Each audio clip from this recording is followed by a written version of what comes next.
Hello, YouTube.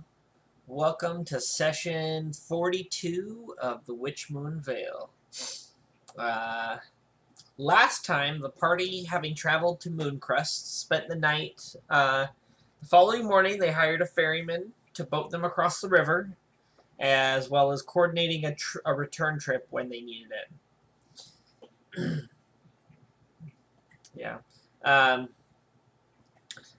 you set across the ruins to locate the throne room of the long-destroyed city. Avoiding the diseased orcs, the party encountered the undead closer to the center of the city. After a brief encounter, they finally worked their way into the throne room, where the spear remained impaled through a skeleton. Thorgrim identified it, while Pasha talked to the moss and some water flora around the room. Upon identifying the spear, Thorgrim did confirm that it was indeed the weapon of Gruumsh, as well as being an incredibly powerful artifact carved from the bone of an ancient gold dragon. Upon hearing this, as well as the warning from Thorgrim that this weapon was indeed evil in nature, Tenzin grasped it firm and pulled it from the skeleton, deciding leaving the spear here was unwise. Upon removal, the spirit of the slayed king awoke as an eidolon of Gruumsh, and moved to the nearby statue and began attacking the party, the fist slamming into Tenzin with the force of a boulder. He fell unconscious until Thorgrim raised him again, and the rest of the party realized the threat and jumped into action, and the battle continues. Oh, yeah. Yeah.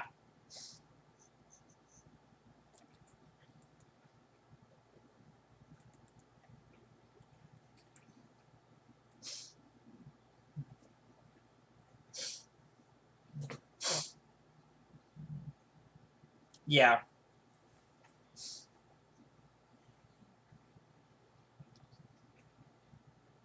Oh, like in real life. Yeah.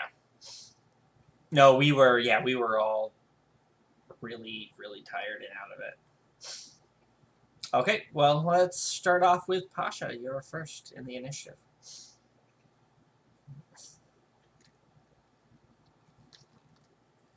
You knew we were going into combat right away. Sorry.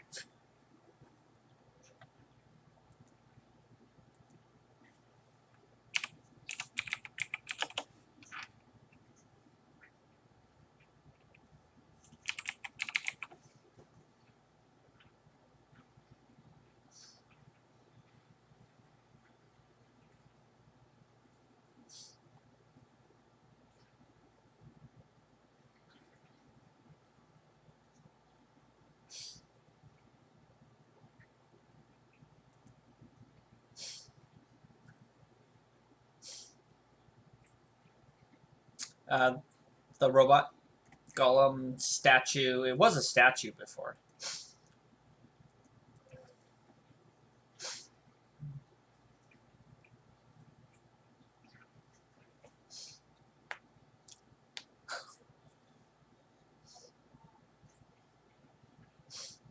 And plants gave you as much information as they could process.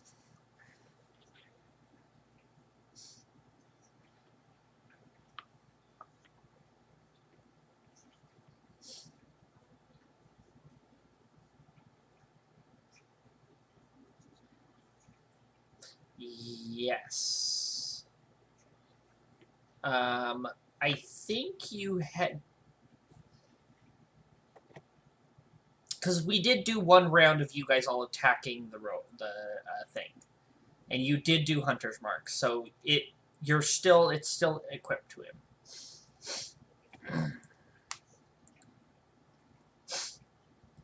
Yeah, no, he should still have Hunter's Mark. I just marked him because I forgot to do that before.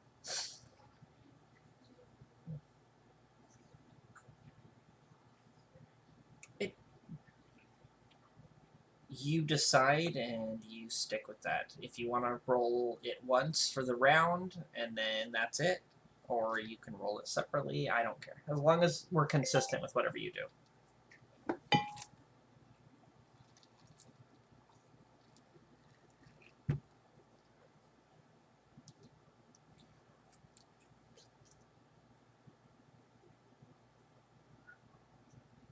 Okay. Yes, that will hit.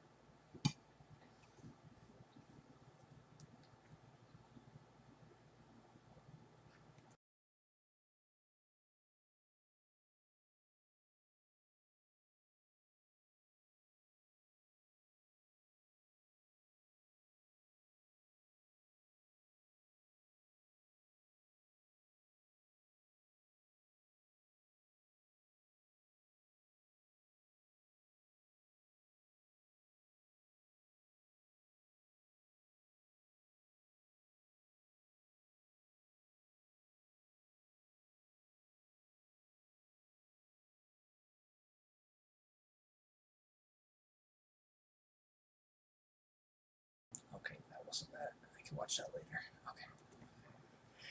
5 and 8. Okay.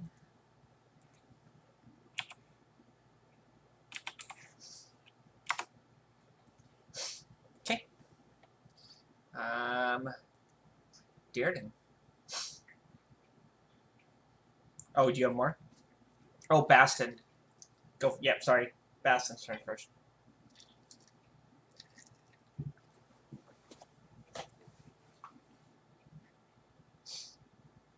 He would need to move in. Yes. And you watched.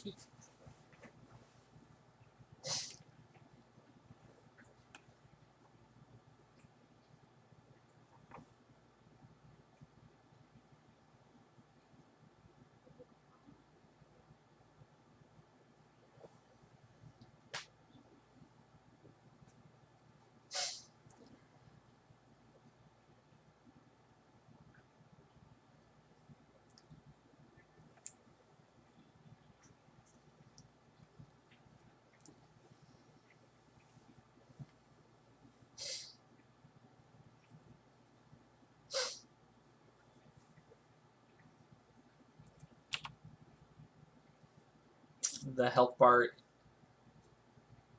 Yeah, I think they probably updated some stuff.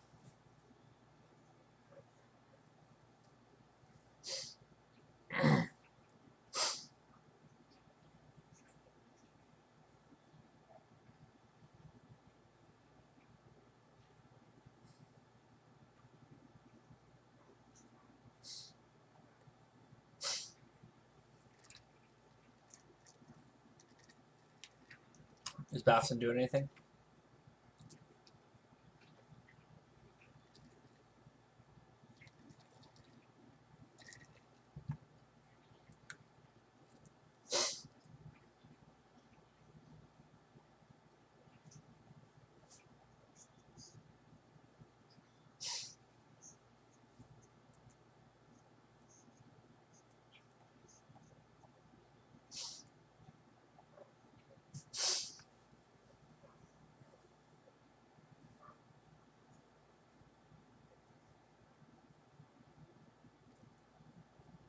Sure. What's the trigger? If he moves in range.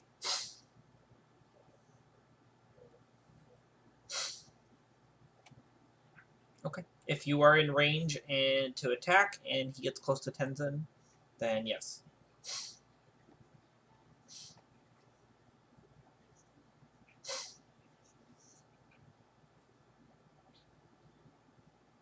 Okay.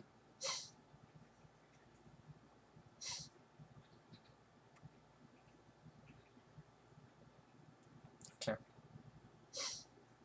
Okay. Dearden, your go.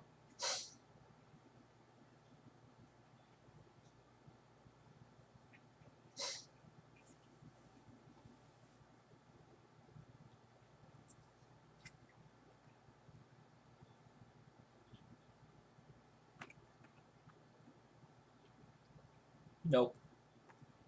It might be on your end.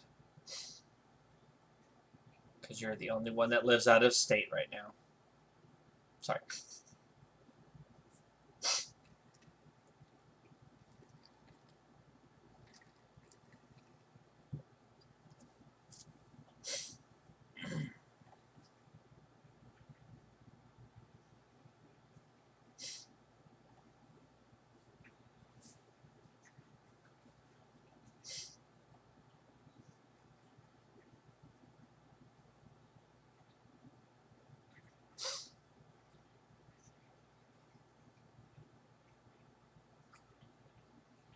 Yes. I actually,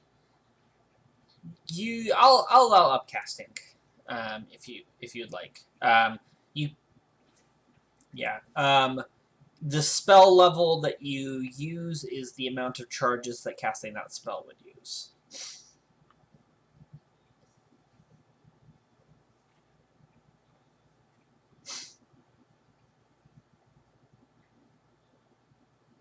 Yes, probably.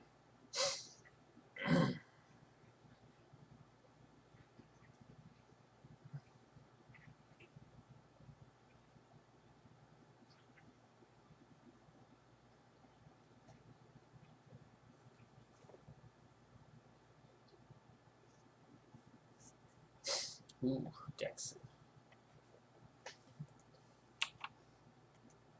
I just realized I hadn't reloaded.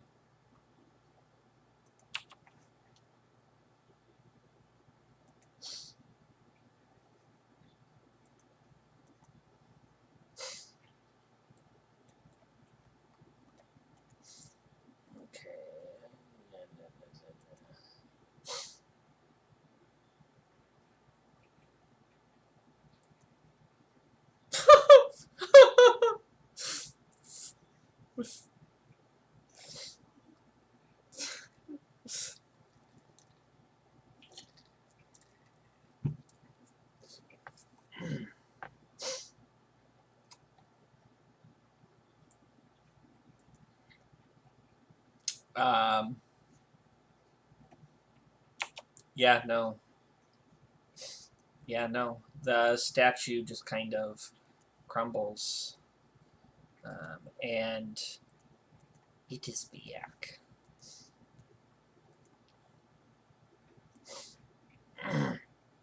Okay.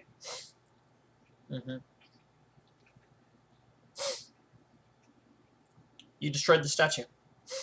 And now the ghosty eidolon is still there. So he's hovering in the air.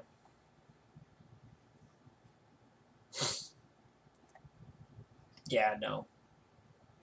It only flies.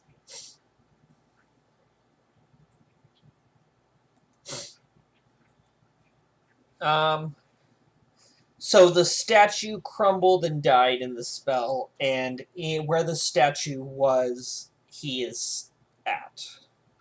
So Horsey could charge over and attack if he would like.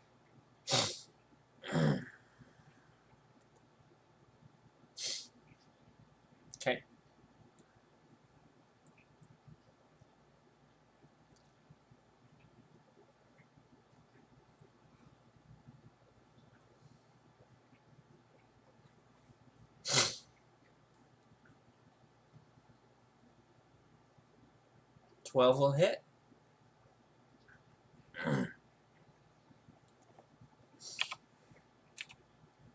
Is it non-magical? Okay. Okay.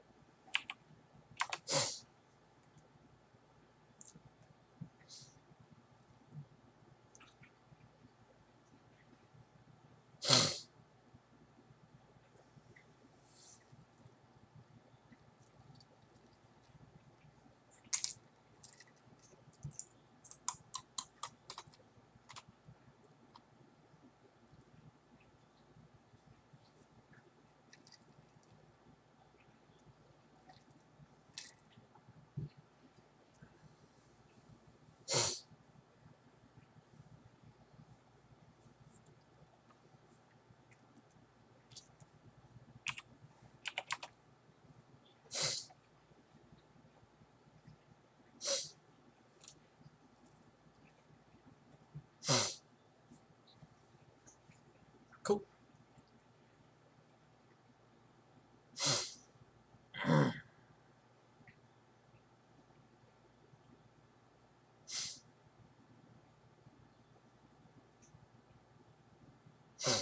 Okay.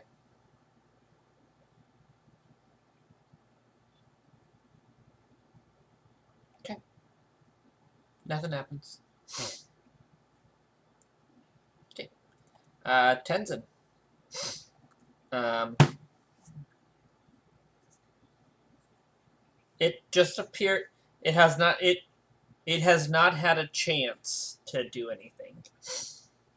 It kind of is just like re-emerged into the air.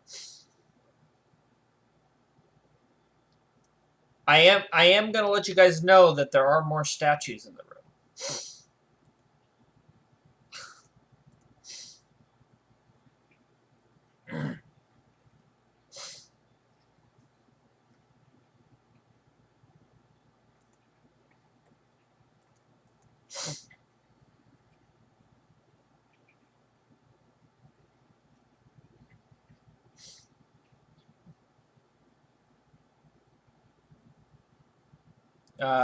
You don't have the bonus damages.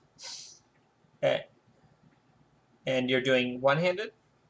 Two-handed? Okay.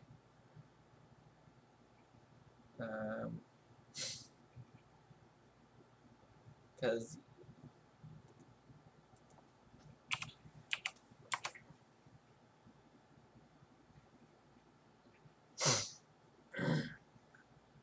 it does hit.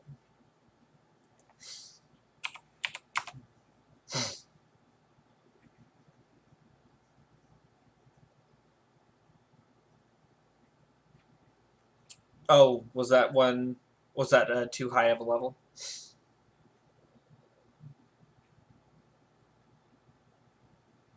Oh, gotcha. What did you use your charges on?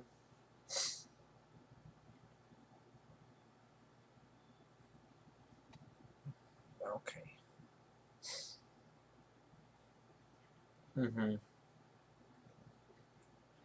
Oh, okay. That's okay.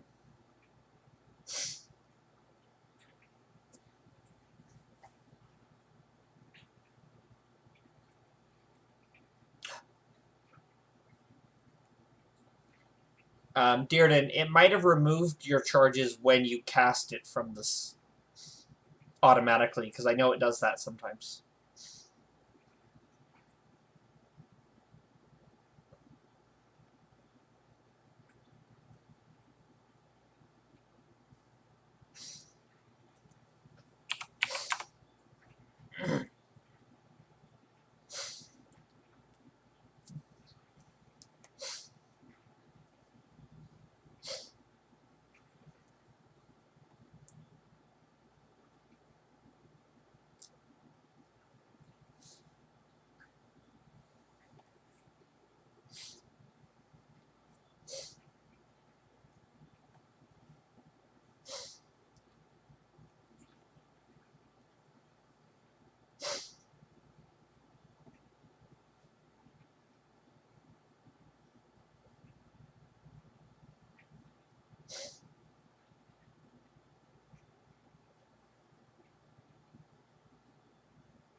Okay.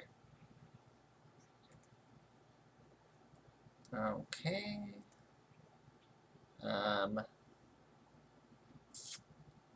I need everyone in the room to make a wisdom saving throw.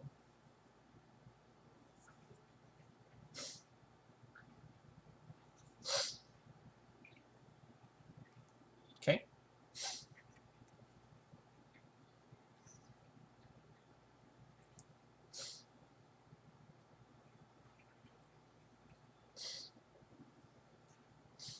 Do you have advantage, Tenzin?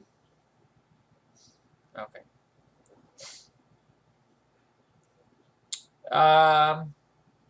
Yeah. That's where he was inside the statue.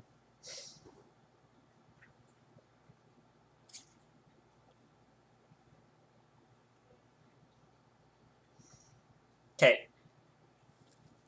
So everyone who rolled 14 or lower is is frightened of him for the next minute. And must take a dash action to move away from them at the safest possible route.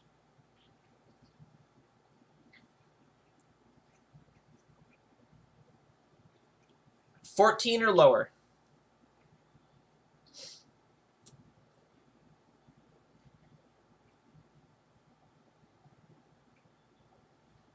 On your turn, you'll take the dash action and run as far away from it as you can.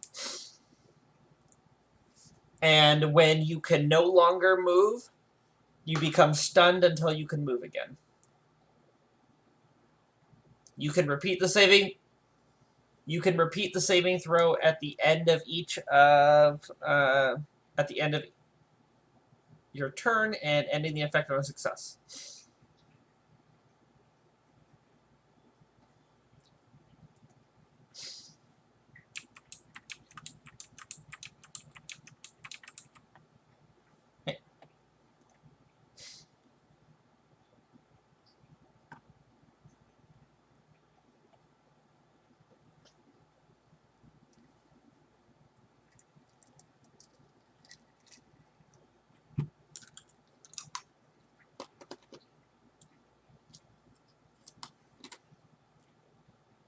So,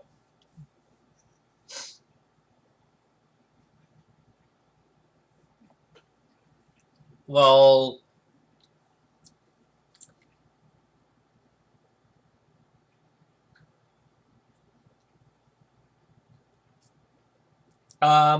you can make an opportunity attack against it, but you do have disadvantage.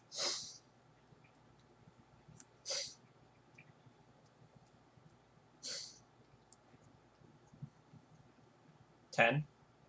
That will hit.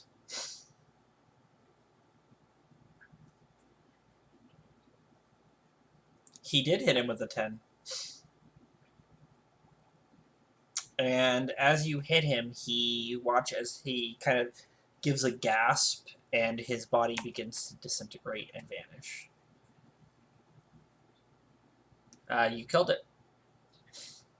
And you feel your fear fading.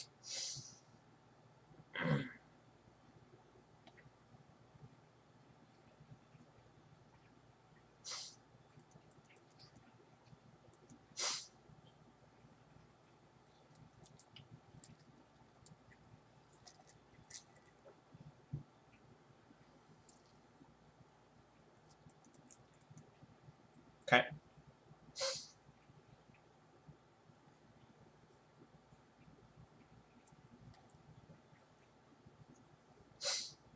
Okay. Within a minute of it dying, you begin to hear a grinding as the door begins to slide back open.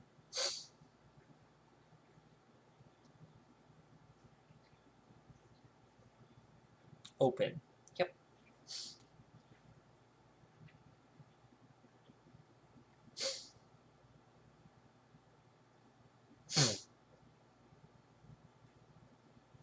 You're fine.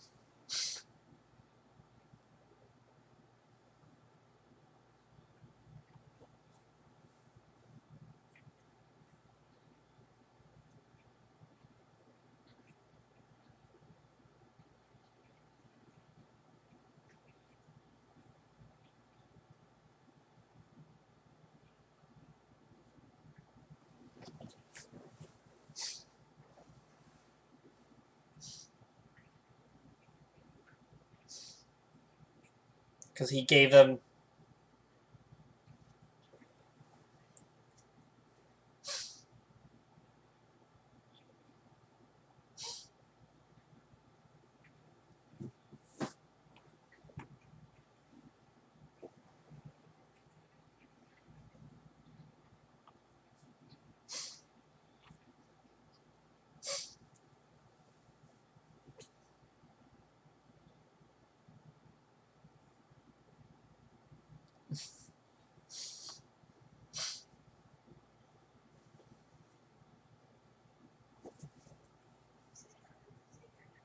Well, dwarves are stouter.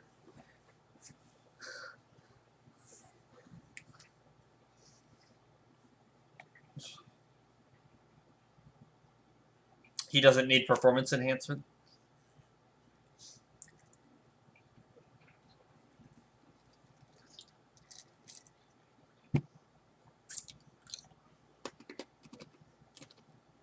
They're gloves.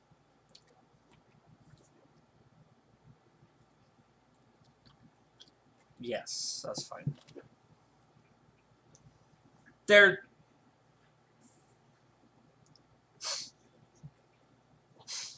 Because, yeah, no, you can totally wear bracers and gauntlets. Because ogre power.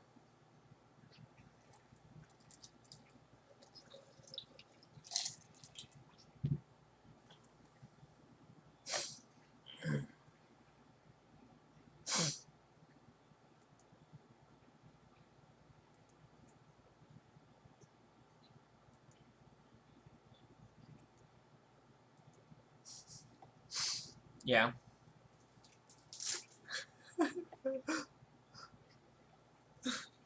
Okay, so you guys have... Yeah.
Okay.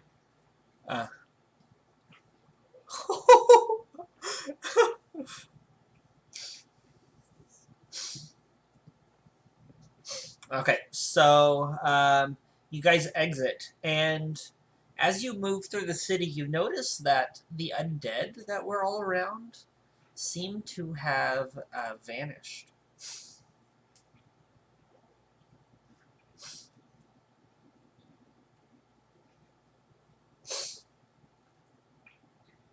Um, I'm just gonna have you guys roll a stealth check to see if you can get past the orcs without issue.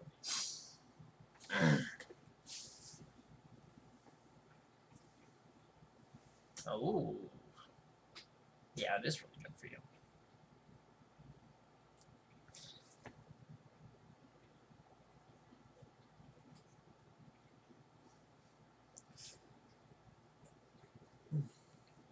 Decide before you roll. If you decide before you roll, Pasha. Okay.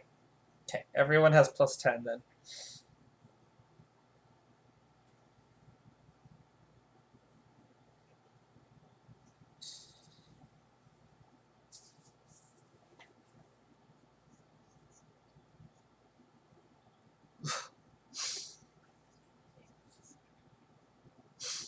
Okay, yeah, no, you guys totally managed to get past the orcs without them noticing you again. Um, but yeah, no, the undead have all just vanished.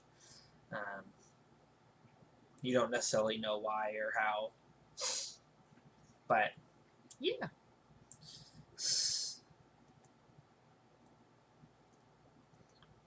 sure.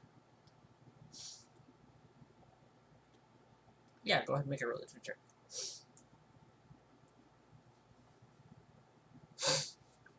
Um, you assume, knowing that you think what you fought was an eidolon, which is basically a guardian, a deity's guardian that protects a place.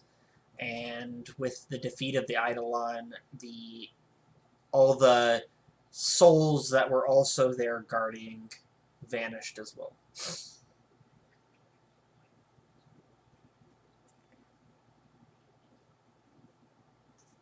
Because it manifested all of them into life, basically.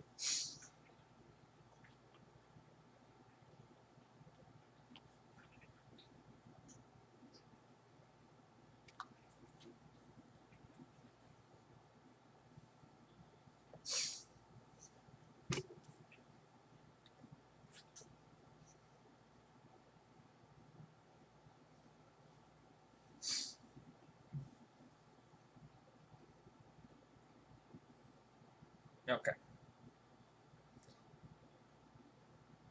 Yeah. Yeah. No. My my shoe died at work. It literally I only had, yeah, the sole of my shoe was only attached by like the area by my toes,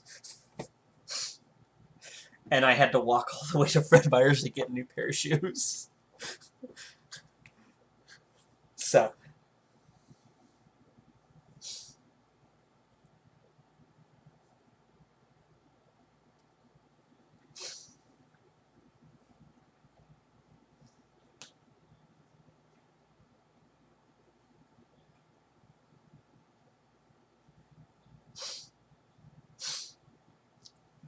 okay, so yeah, so you guys make your way out of the ruins, and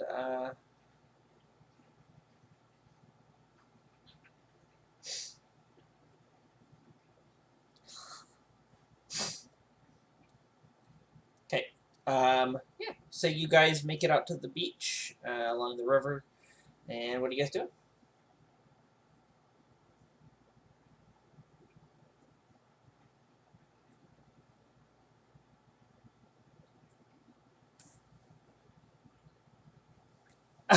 You didn't prepare it.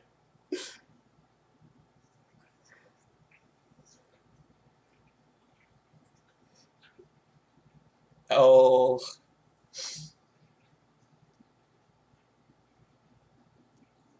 okay,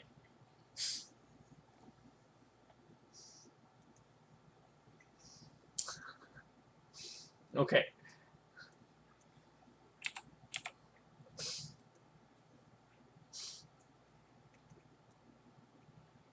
Go ahead and make a survival check.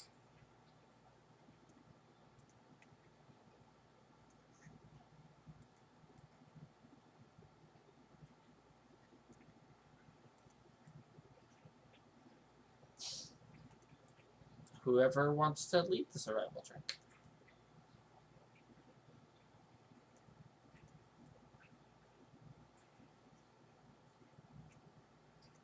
You have sending. Okay.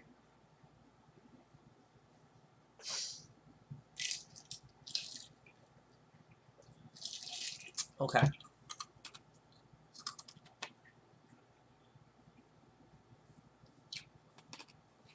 Okay.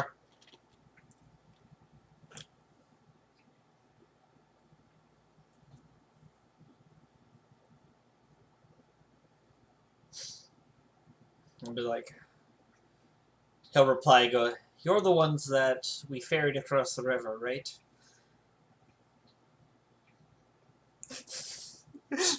He was an asshole, though, right?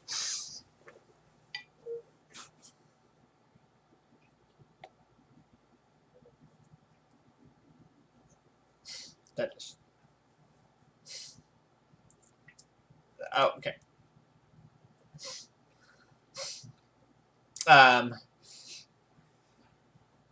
Yeah, I know.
Oh, I gotta do this up real quick.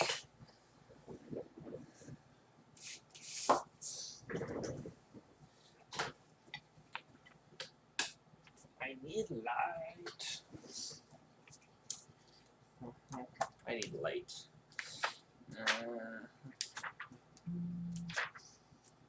Where is...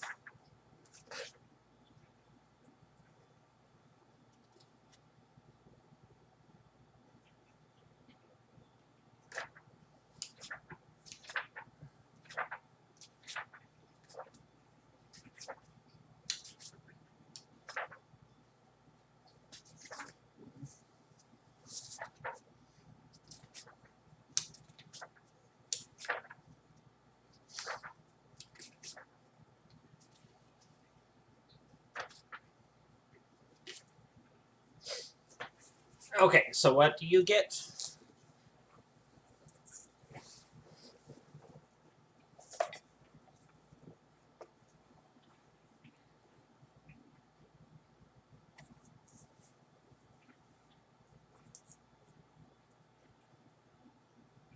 Minor beneficial and minor detrimental.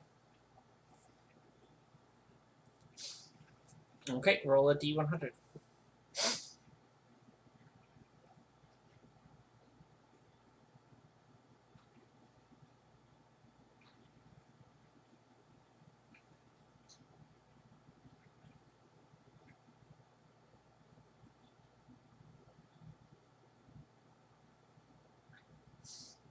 Ten.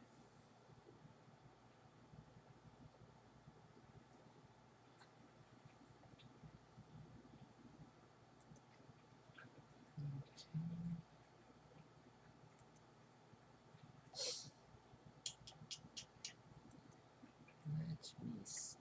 Let me see.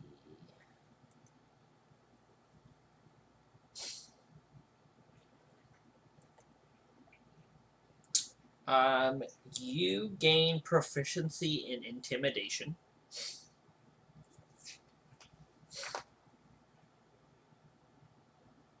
And you said 82?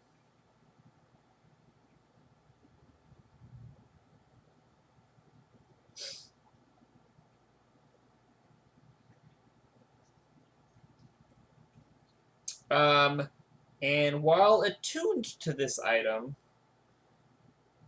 whenever you touch a plant that is not a creature, you deal 1d6 necrotic damage to it.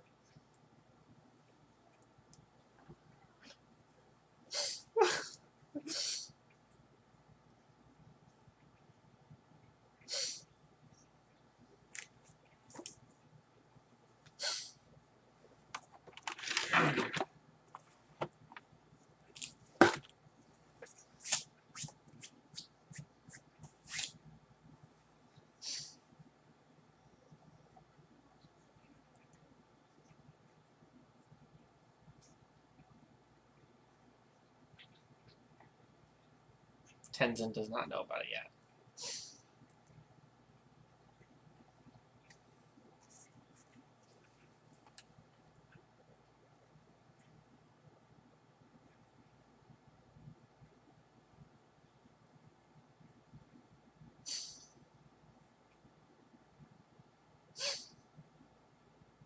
Any plants that are not creatures, yeah. So as long as it's not sentient, basically.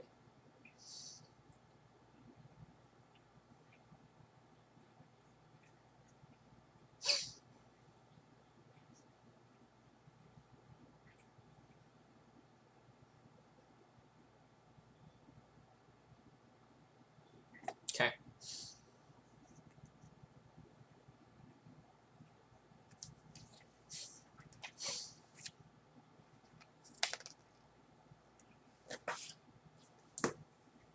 Yeah.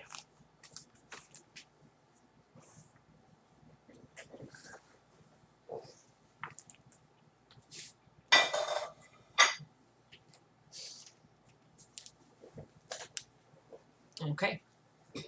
So, yeah, so you become attuned to it.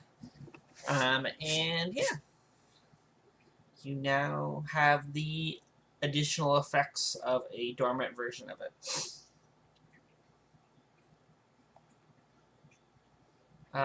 You haven't heard anything yet.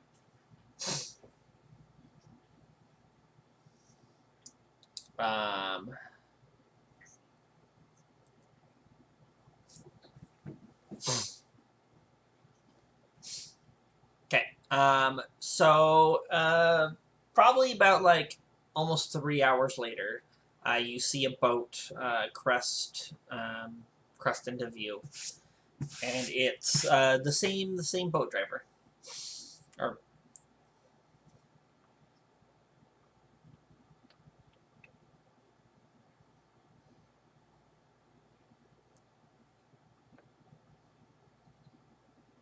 okay. Use ceremony.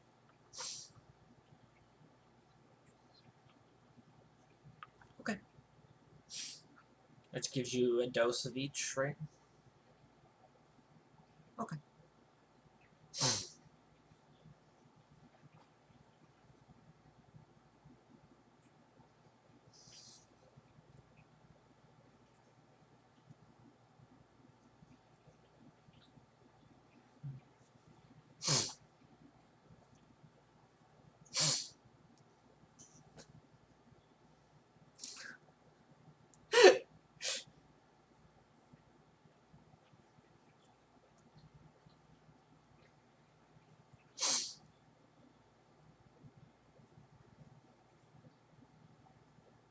It's you, though.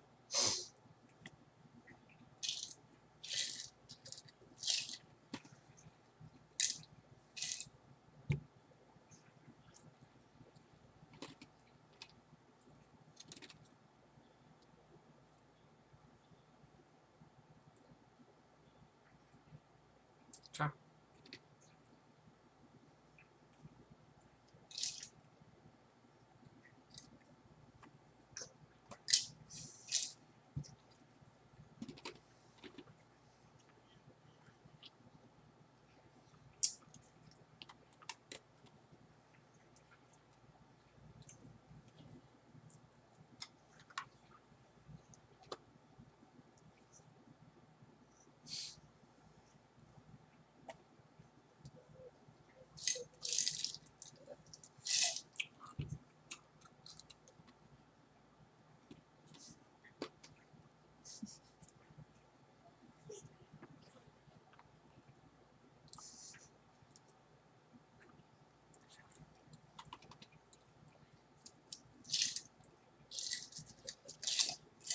Mm-hmm.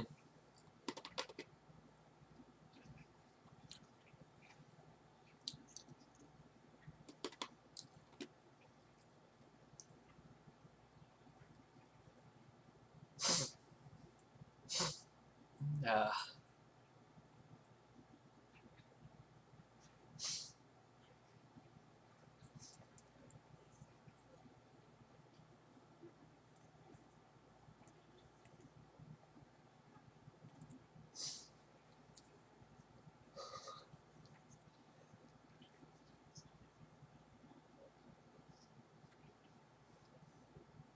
I'm gonna say your shoes and stuff separate it, but yeah, when you actually like, yeah.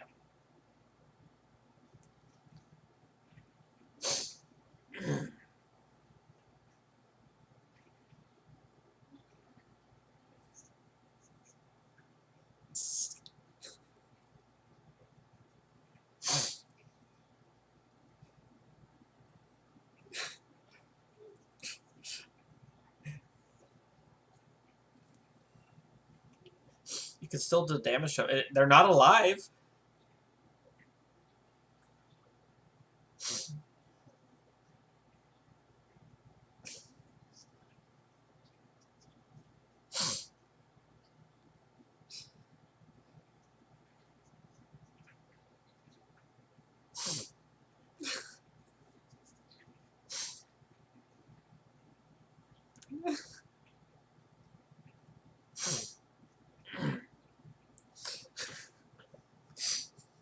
Okay, so yeah.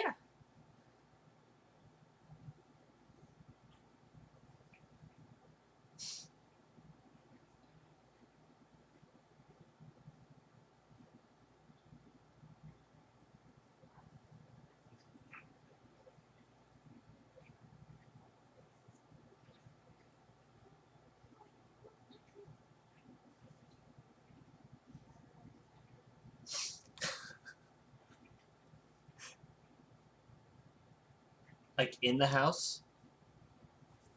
Oh shit.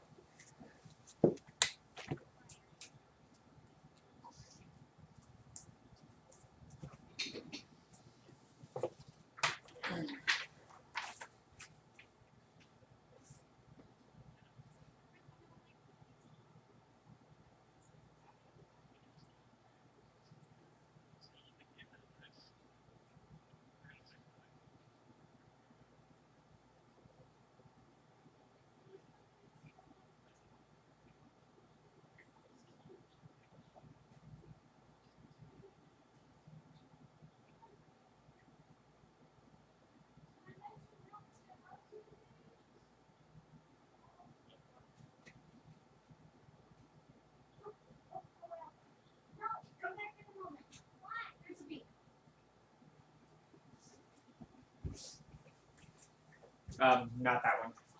You need to go this one. That one's netted.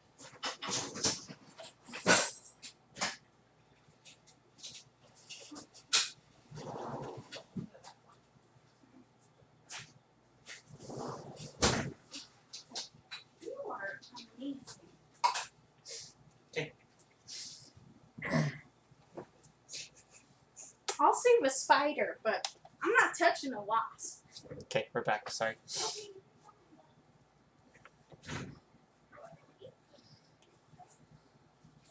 Yeah. Okay. Now I just had to. Yeah.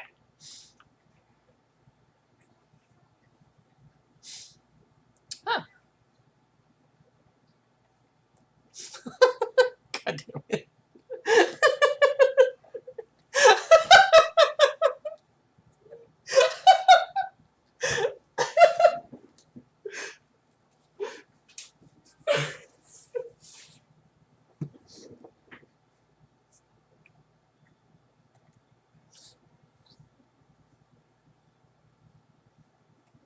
You, did you think I was gonna leave the bee on your computer?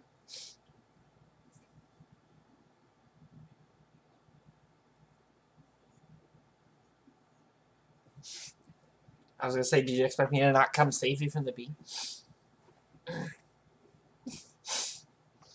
Okay. I don't want.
So,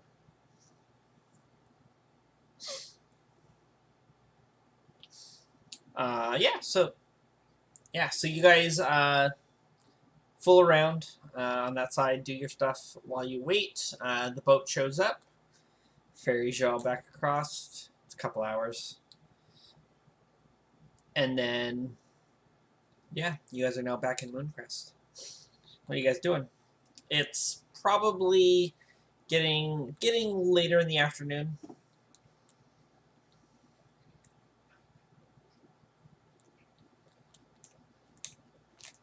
You guys stayed at a tavern the night before. Yeah, you guys were gone for the whole day because you left early in the morning. You did your journey through the ruins, and then you're basically getting back at like 7, 9, 8 to 8 in the evening. With like 4 hours of that time gone was traveling across the river, basically.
Yeah.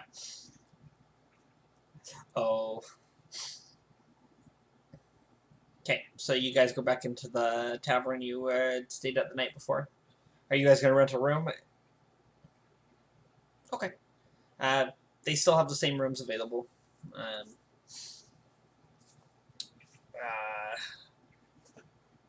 I don't remember the price. Let's say gold. You'd be good.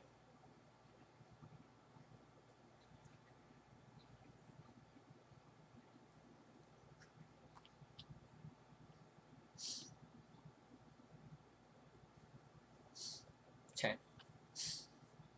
Okay.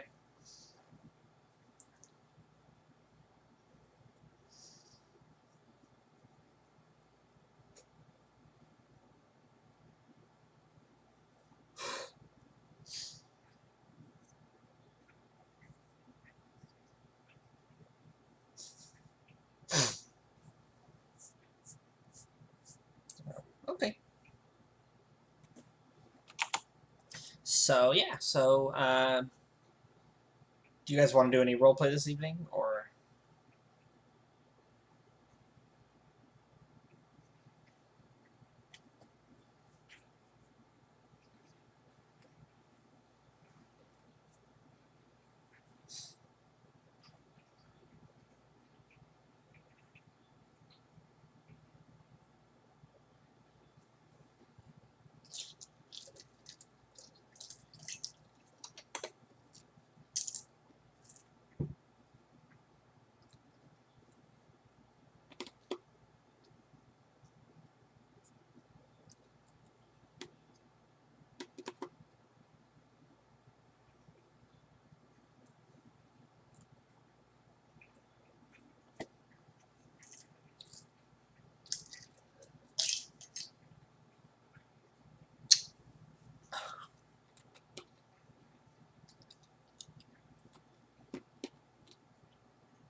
Okay.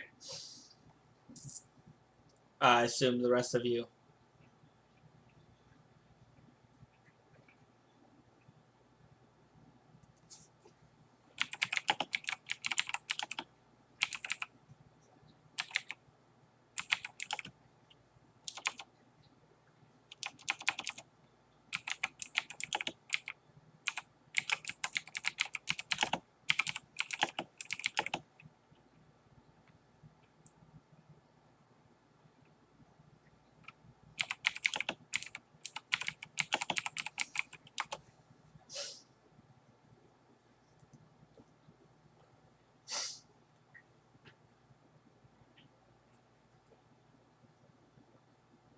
Uh, Probably you live in a town where orcs and dwarves are the main population. You would probably know an orc drinking some, yes.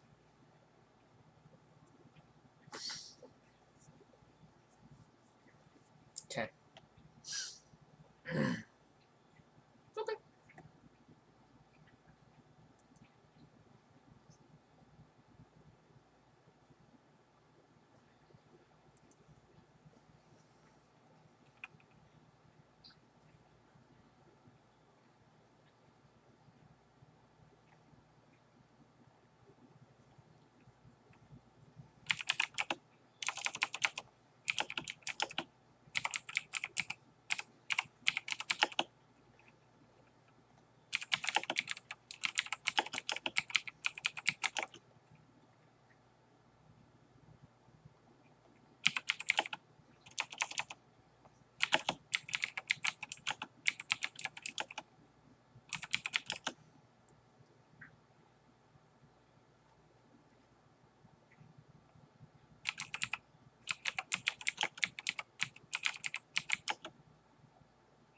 Yeah.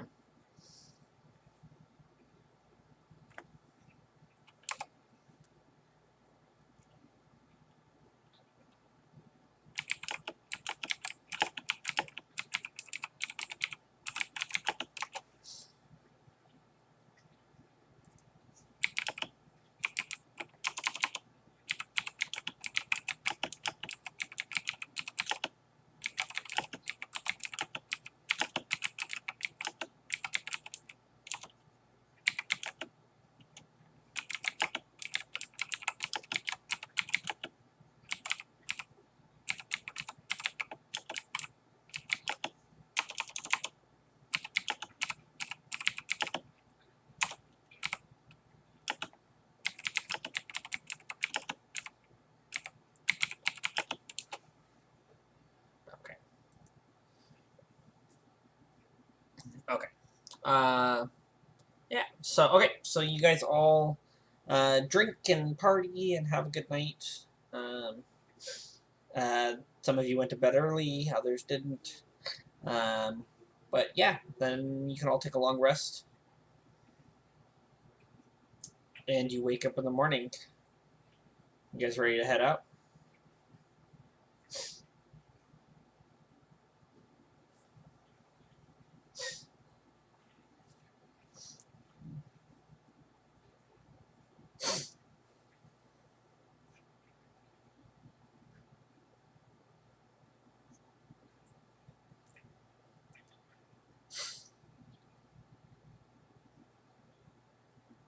Okay.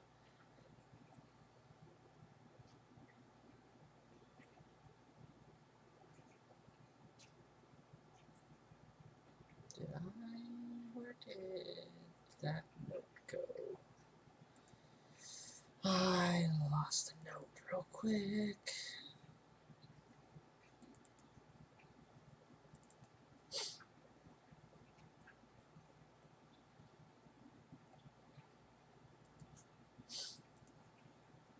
Dearden's is a little easier for him to get his ability. Yes, if you would exceed your level. Yeah, if you would exceed that, then it doesn't.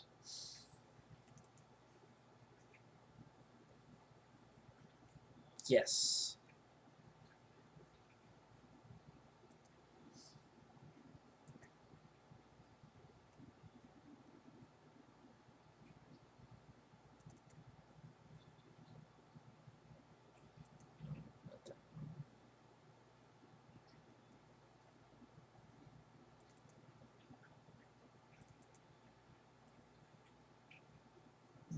It must be in here.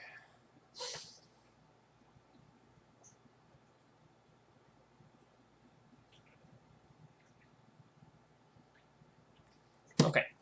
Yeah, sweet.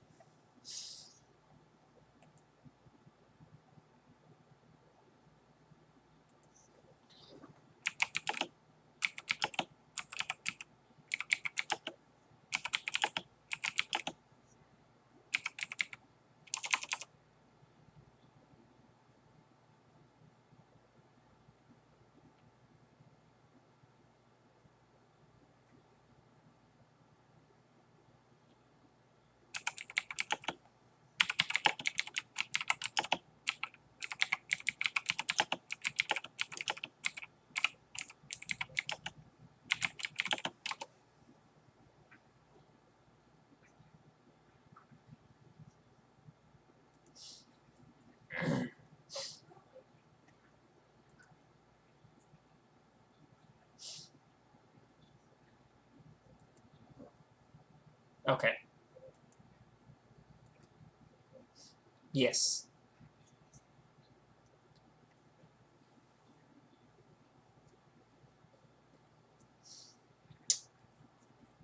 Um, you, it, whenever, well, Thorgrim did tell you it was evil, and that it was going to try to attempt to persuade you, basically. Um, yeah. So you're attuned to the weapon now. So whenever you come to a choice, and basically you're going to, in the back of your head, you're going to feel this voice or this emotion of violence and a craving for blood, basically.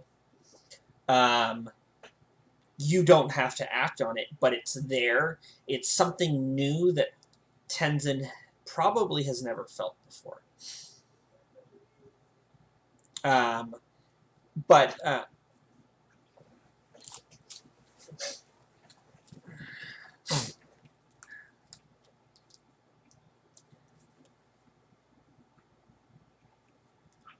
you'll probably be more susceptible to violence.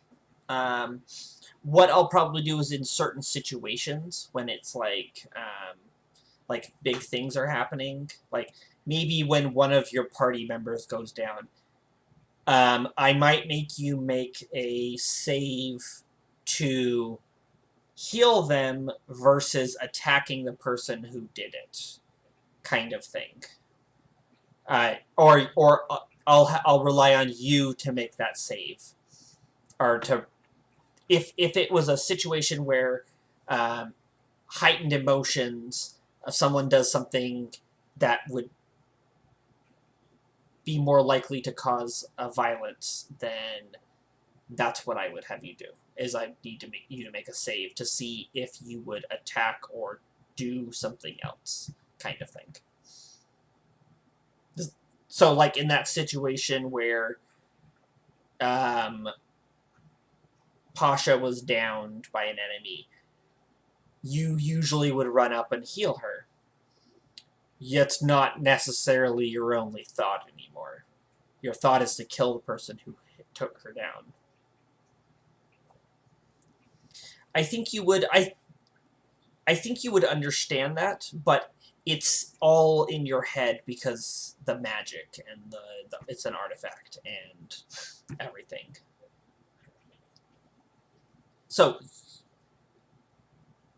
but it's never gonna talk to you, but it's going to continually put its presence out there for you to choose violence.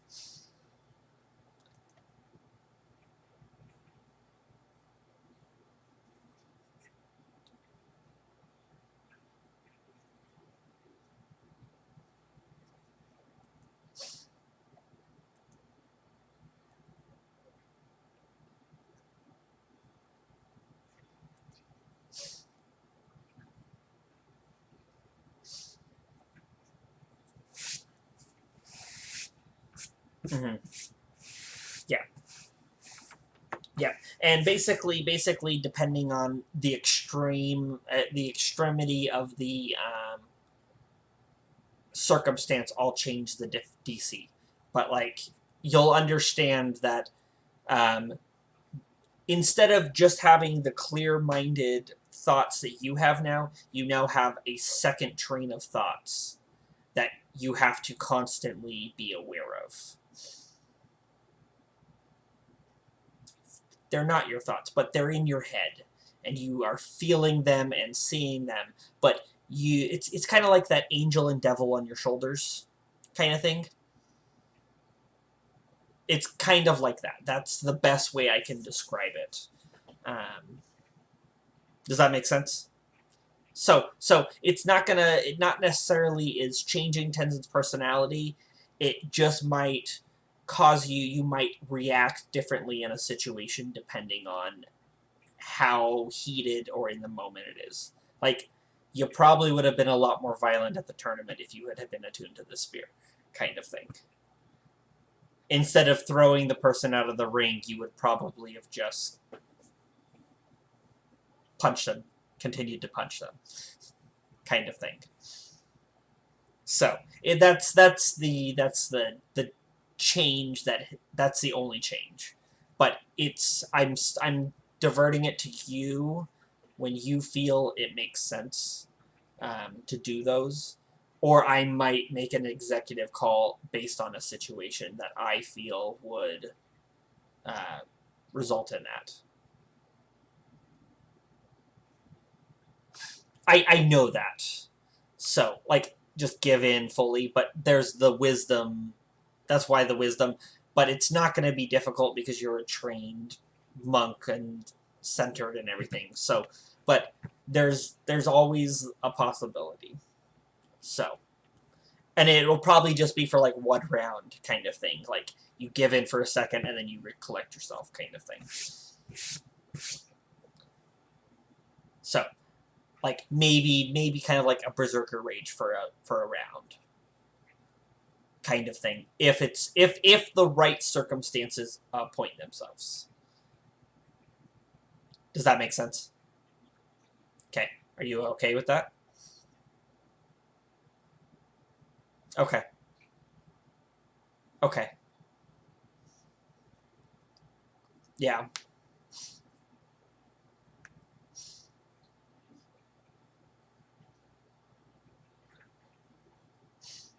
Mm-hmm.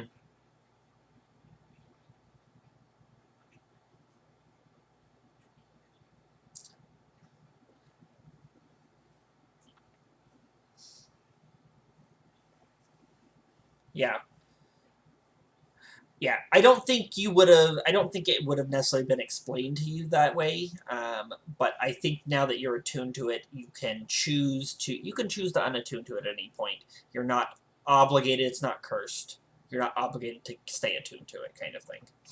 And if you so choose, you can attempt to figure out how to destroy this weapon. You could figure out how to do something with it to protect it, keep it safe, kind of thing, because that feels like something that you would do. So, okay, well, whatever it works, just message me, let me know what you're feeling. We'll just play with it, see how it goes, and because it is an evil item. The only reason you can attune to it without being evil is because you are named the champion of Gruumsh. That's the only reason you can attune to it. Because normally you would have to be evil to attune to it. And it is the weapon of the god Gruumsh. So like you're feeling his presence. That's why I'm having it kind of affect your mental state a little bit, but not so much that it is going to completely override your character. So this weapon would have this influence on anyone. It just, I didn't want to take your player initiative away from it. And I'm not necessarily a big fan of talking sentient weapons. Yeah, I feel like it takes away from the game a bit. So, but yes. So, do you have anything else you want to ask about? Okay, cool. Let's jump back.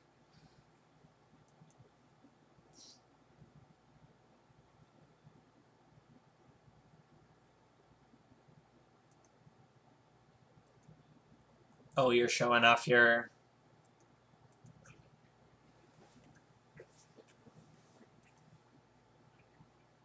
Yeah. Okay. Yes, he's dead. Okay. Okay, so you guys wake up in the morning. And are you guys heading out this morning? Or are you guys...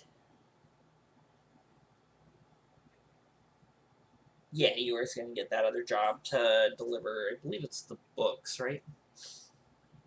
They said they were going to put it together for you. Job board.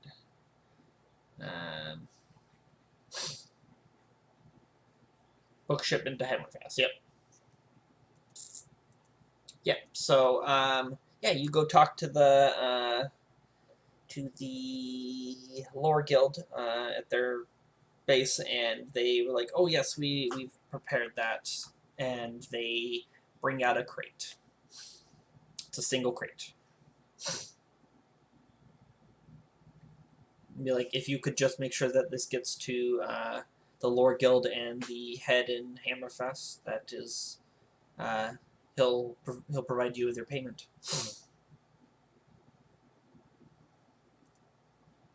Okay. As you guys exit out of the building, you see that a caravan of wagons has entered into the city, and a bunch of people are disembarking. And you guys, I assume you're heading down to the Vardo. Okay. You see that about 3 people begin going from wagon to wagon and talking to the people that are sitting at the wagons. You see the first 2 manage to find someone and they hand over a bag of gold, what looks to be gold, and then they climb into the wagon. And the third figure, after going from wagon to wagon, walks up to you guys and he approaches. He's got a dark hood over. He has a feathery cloak. It looks like it's made of feathers. And he approaches and goes, do you guys happen to be traveling west?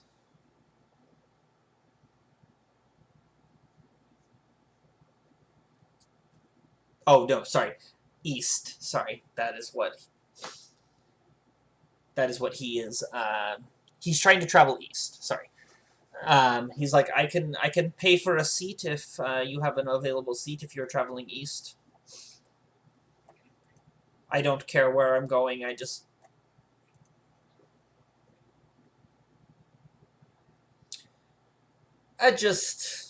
need to. I'm just traveling. I don't want to be.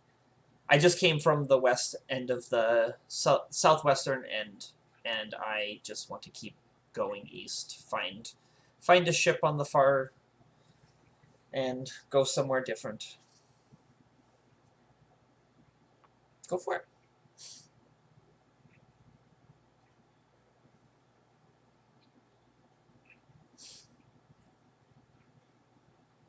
Okay, Thorgrim. Yeah, both of you guys. He seems like he's honestly being honest. Like, he really does. He's like, um, I can offer you 70 gold for a seat.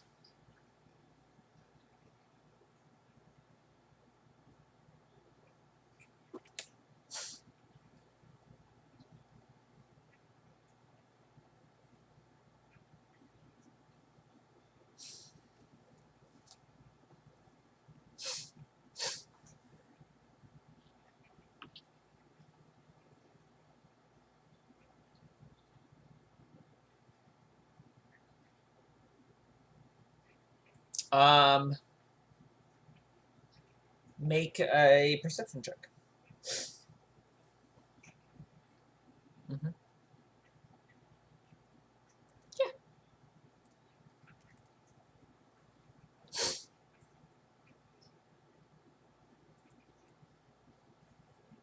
You got a what? 22. He has a long sword on his hip and what appears to probably be a dagger. And you do manage to catch his eyes. They are blue. Like, the whole thing is blue. Like, no, nothing. All blue.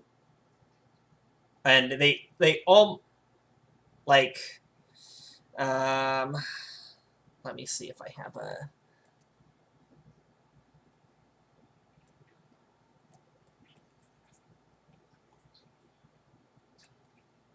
I was. Like this kind of blue.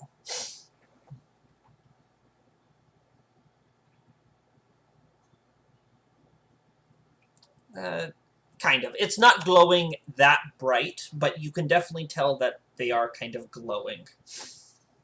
Yeah. Here, I'm just gonna leave his token.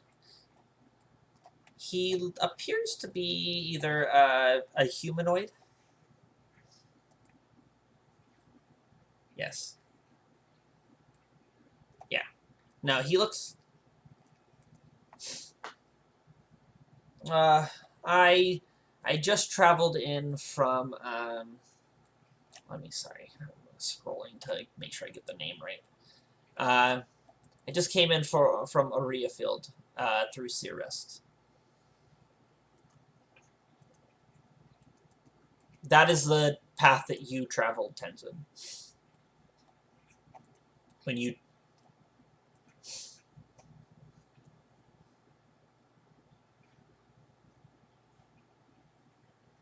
you recognize the names of the place. You know that this is one of the major trade stops on that path.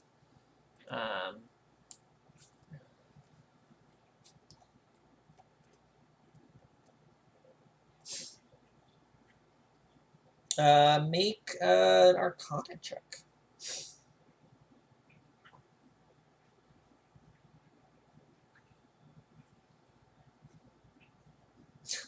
There you go. Okay. You have heard of people before that have been born with magic, and sometimes their eyes glow. You believe they are referred to as sorcerers. There's many.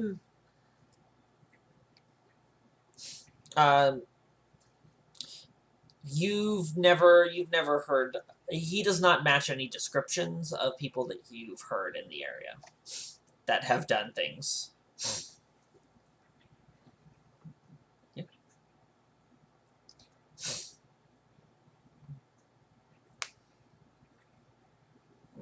And he'll be like, "Is there a seat available?"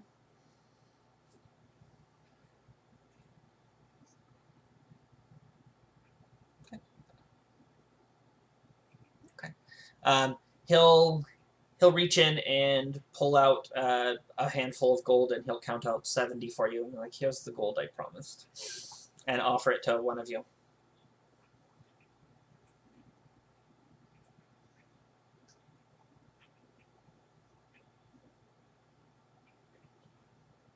Okay.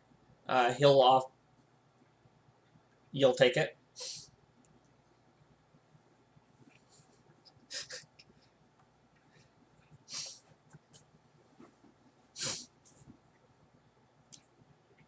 Okay. Okay. He's like, "Are you guys leaving immediately, or is there some time?" Okay. He'll be like, "Okay." He'll climb up on the seat because you Dearden, you had offered a seat to him, right? Okay.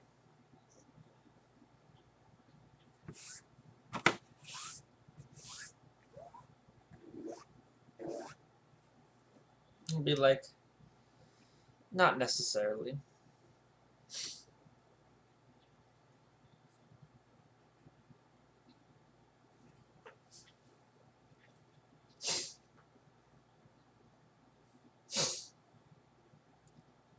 Okay.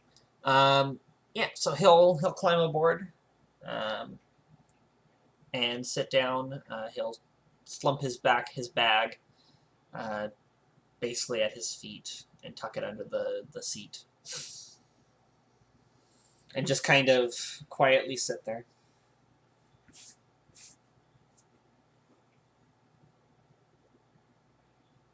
While you guys finish whatever you need to do before you leave.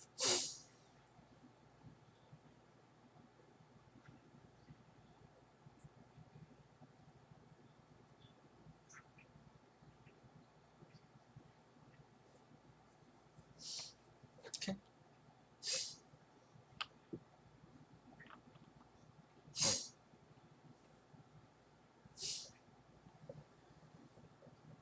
Okay.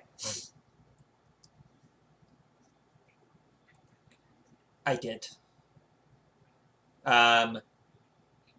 Yeah. When exactly did that happen? Like.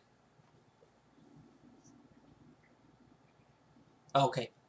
Cool. Yeah. No, that's fine. So okay. Yeah. So yeah. No. He climbs up. He adjusts. He adjusts and everything. He basically slumps his cloak back so it's sitting behind him. And he just kind of just rests there and waits quietly, patiently. You guys have anything else before you leave? Okay. I didn't, but you can call me V.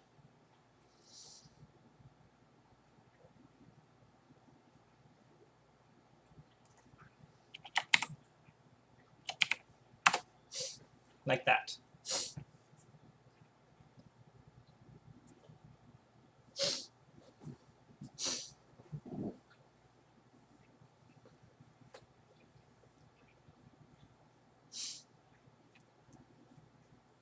And he'll be like,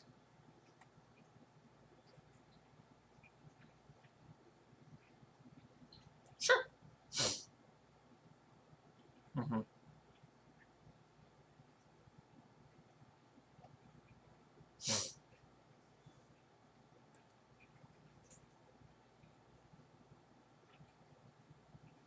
Hmm.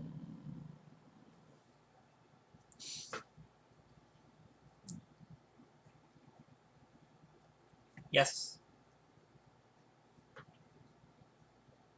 Yeah.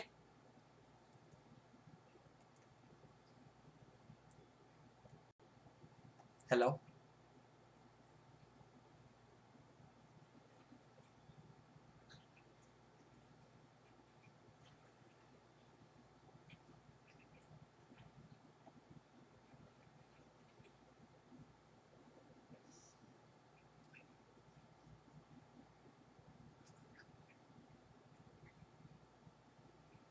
Yeah, we can do that real quick. Um, yeah.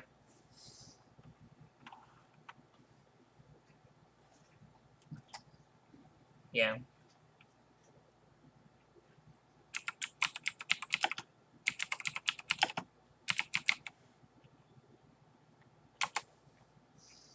Mm-hmm. Yeah, I'm looking real quick.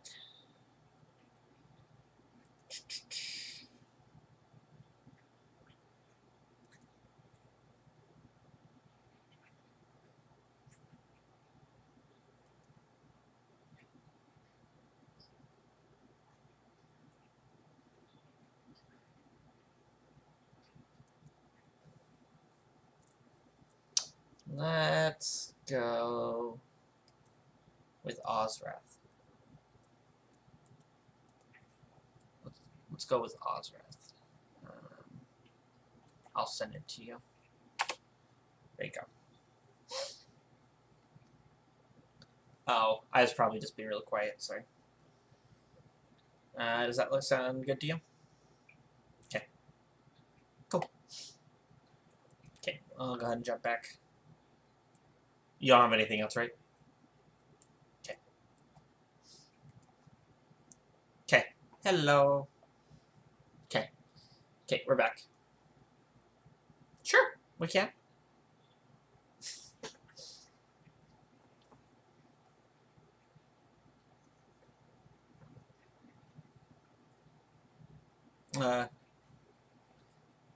Okay. Okay. He'll be like, so his name's Ozrath? His name's Ozrath? Okay. He'll be like, okay. It's nice to meet you, Horsey. Or Ozrath, whatever.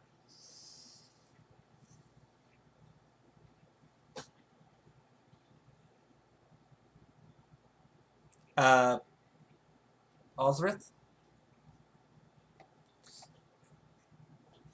Ozrath.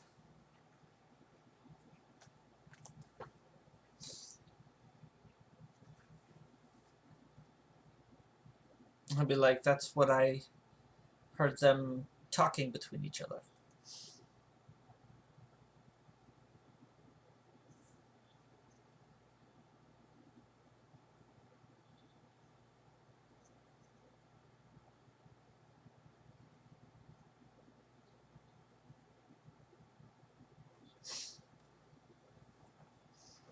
Okay.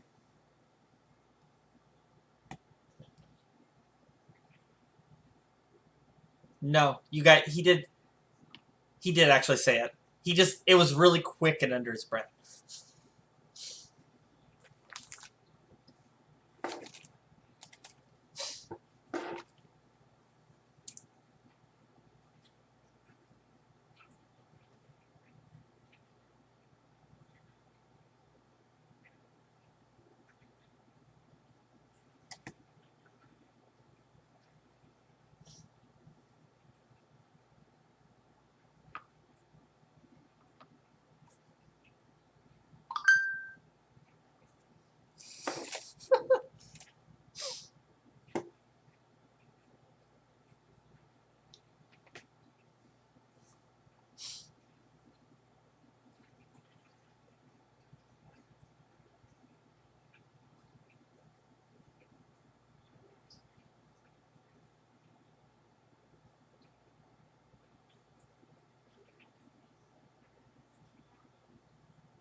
Horsey does seem very agitated. That you guys keep saying it.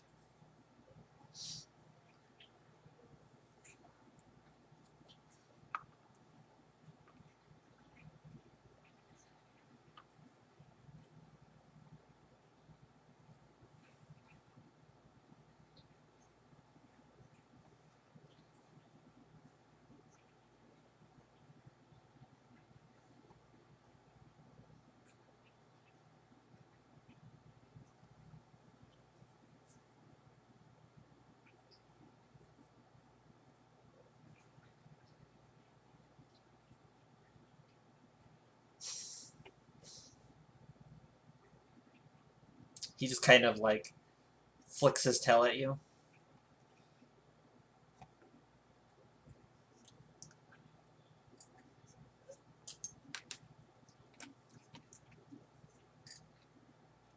He kind of grumpily neighs, probably.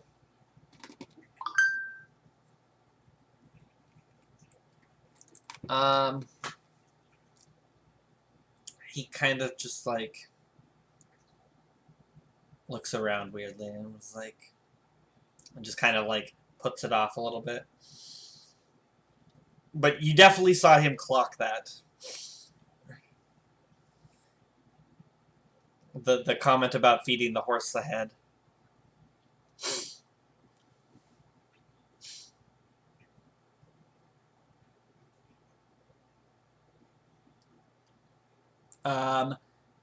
Why don't you guys go ahead? Are you guys gonna travel through the night?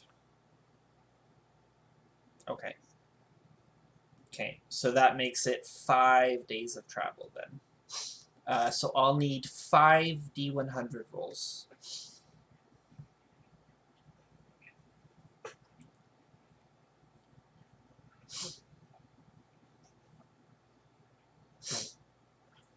Okay.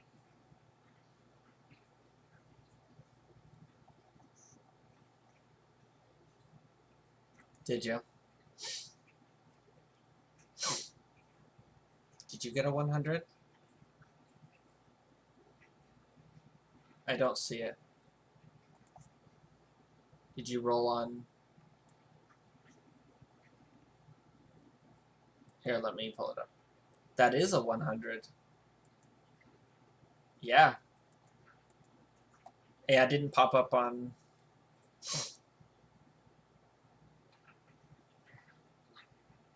Yeah, I don't know. But yeah, no, I see it on the... yeah. No, I can go back and check, so... Okay. So, for...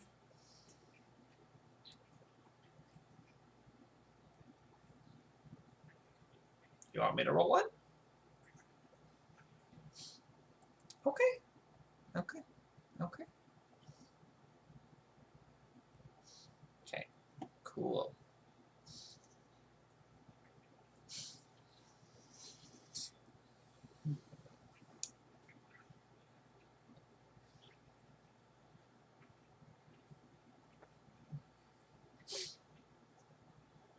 Okay. Okay. So, I assume you guys all take turns sleeping in the Vardo, rotating around. Everyone go ahead and make me a perception check. Um,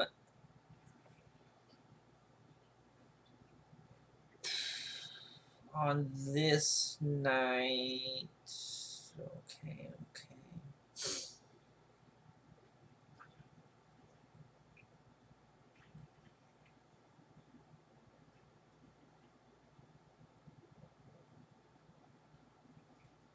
Perception, yeah.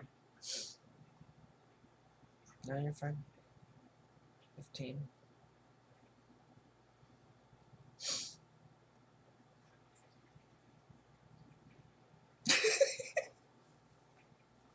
That is true. So, okay. So, Dearden, on the third night, while, who would be up sitting with you? I'm gonna roll a d4, and we'll just go across. Tenzin is sitting with you, just enjoying the night, the sights in the night. When you hear some noise from inside the Vardo, that sounds like crying. It's very, very quiet, very soft, but there is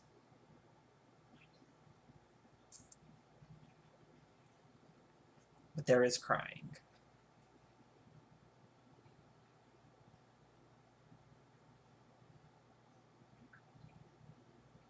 Make I'll say with your 15 perception,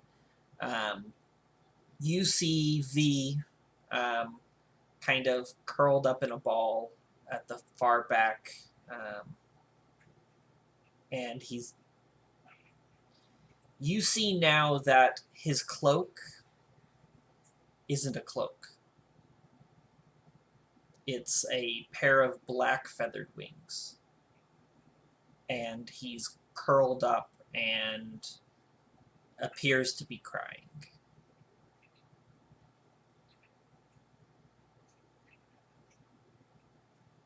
Okay. Pasha and Thorgrim are both sleeping in the Vardo with him, and they slept through it.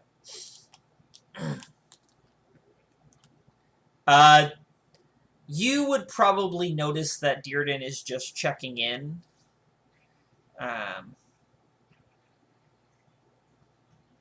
But yeah, you didn't roll high enough to catch it.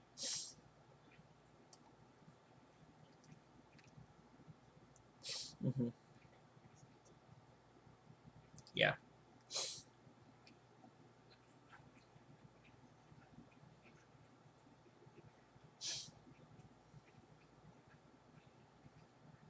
Okay.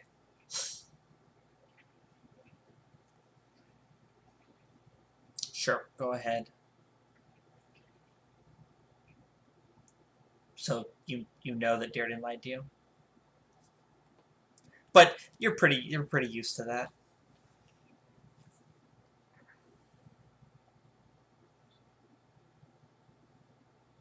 Yeah.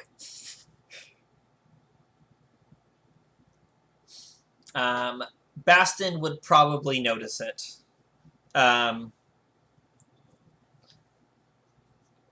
But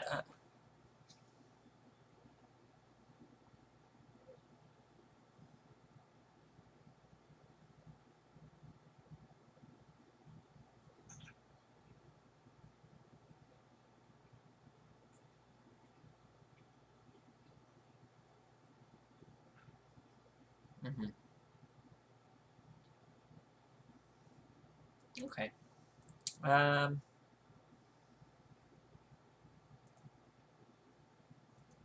okay.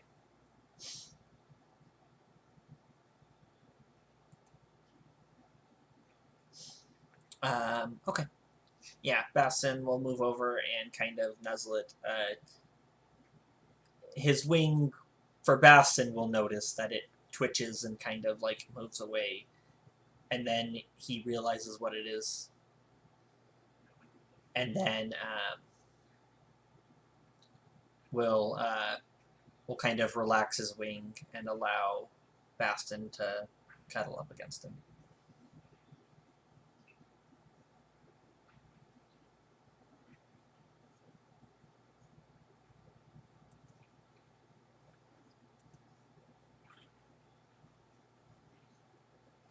Okay. He'll allow it. He might even scratch his head.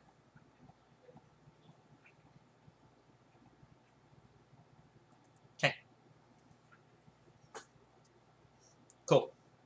Yeah. So yeah, you guys managed to, with the rolls, you guys all managed to make it back to Hammerfest without issue.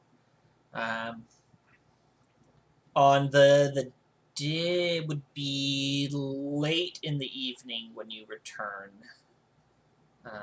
It is now would be the 15th.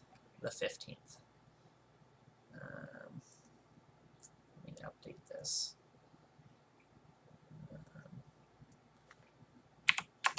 Okay, the 15th of the month.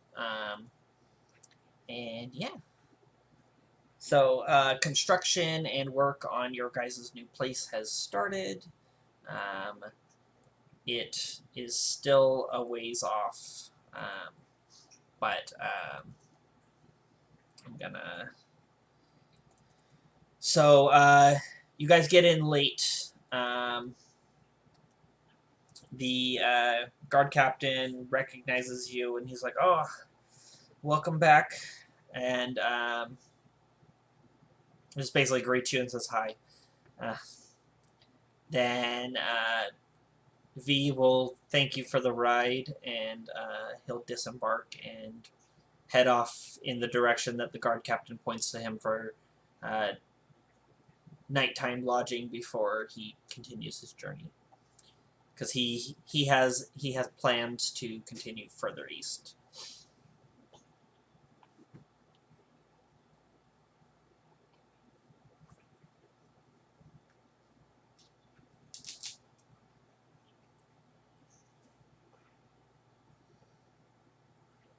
He'll nod and is like, I need to, I think. I appreciate the trip, the ride. It just makes things easier. I believe we're getting close to the other side. I can find a boat and charter a boat from there, wherever I decide to go.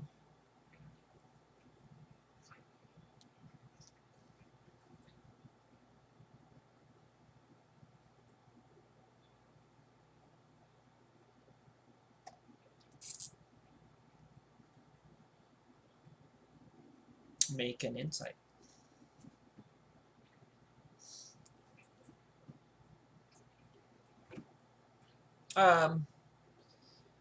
You feel like overall, he has collected himself. That night was just a night that just kind of hit him. He definitely, based on it, you can tell definitely something happened, and he's distraught. And just traveling with him for 5 days. 5 days. I think you all would pick up on the fact that he doesn't really want to talk about why he's traveling. He doesn't want to talk about what happened that is causing him to travel. He's very closed on the emotional side. You all probably would have eventually figured out that their wing's not a cloak. And at some point, he probably would have brought his hood down, and you would have seen that he also has some tattoos and stuff that kind of glow as well.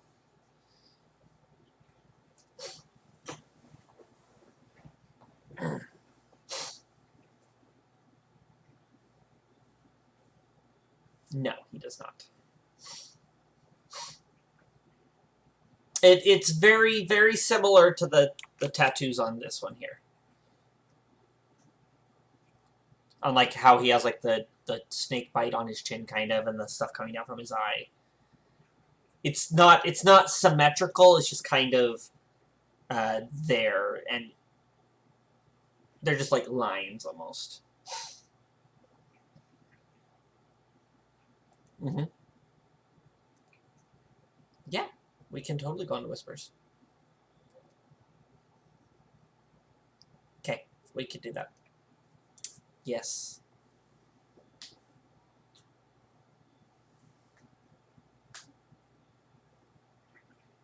Yeah.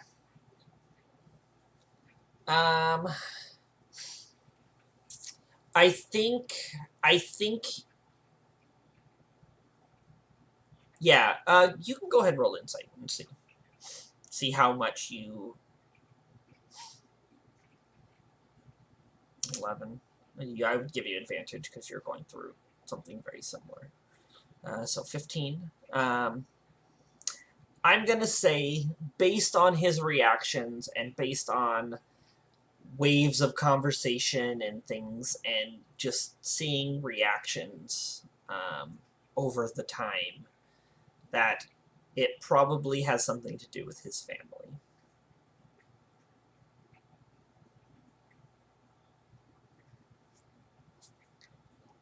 Probably.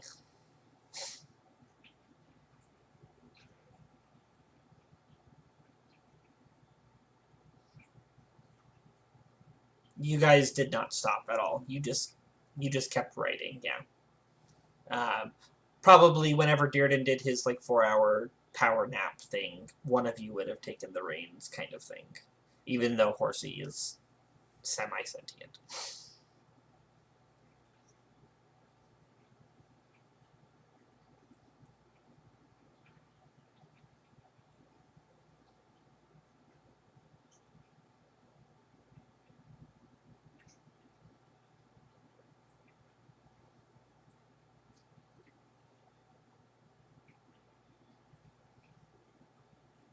Okay.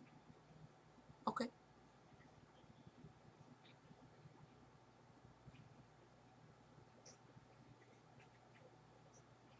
Okay.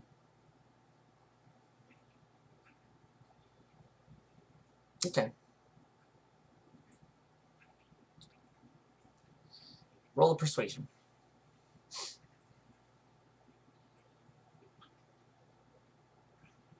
Okay. He would probably share a story as well. But he would talk of his 2 brothers.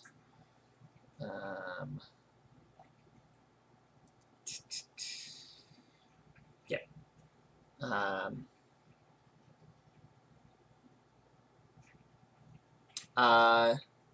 He would not give names.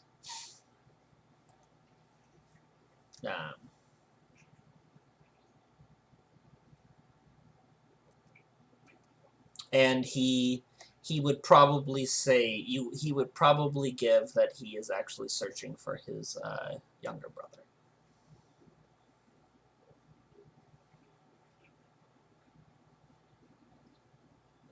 But that would be it.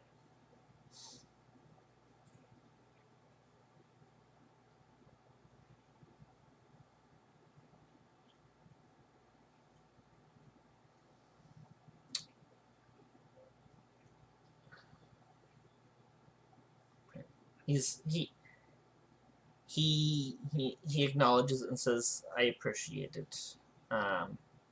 Right now, I need some time. I'm using the journey as for myself as well. I need to be ready for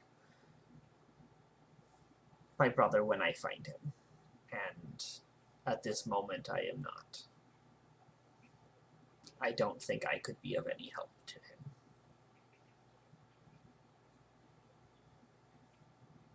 So I thank you for your help, and should I need it, maybe I'll return and ask. You'll be here?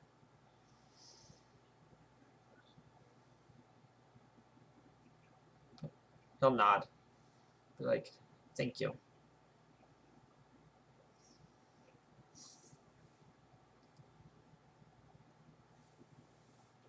Okay. Sounds good. Cool. Okay. Okay, we're back. Okay, what did you want to do with them?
You probably would have seen him maybe petting Bastin when you woke up.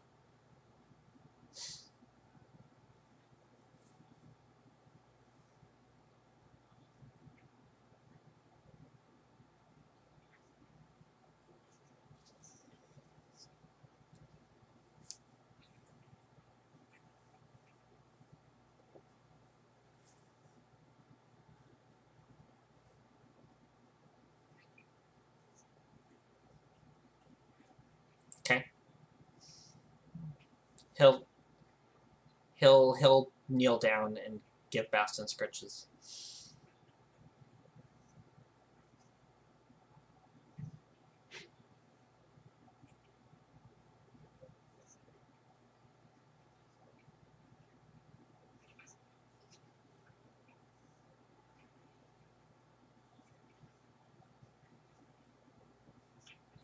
Okay.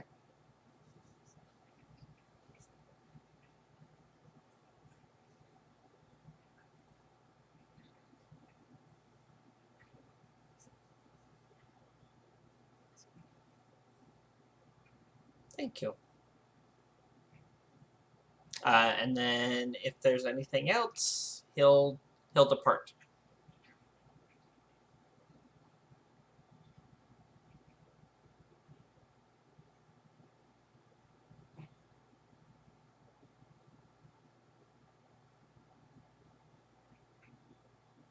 Appreciate it. Okay. He'll shake your hand back.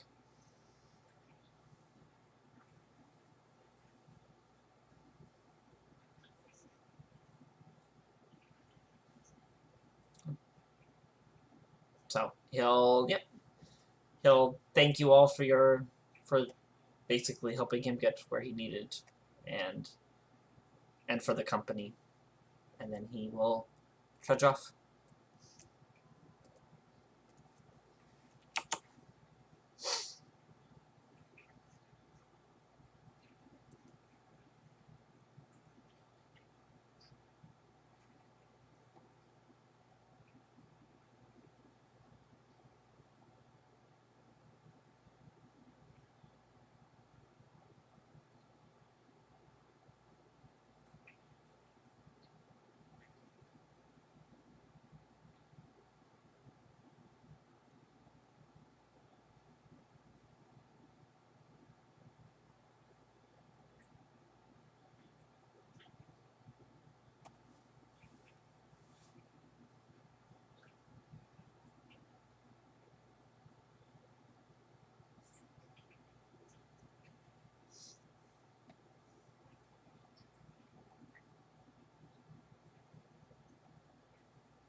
I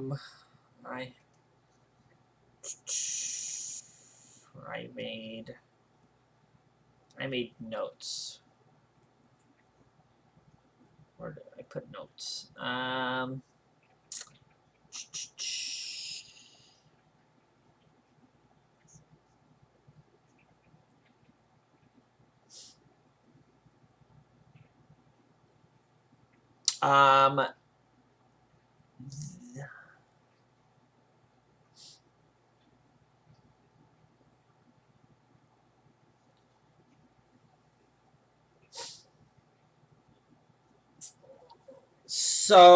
so the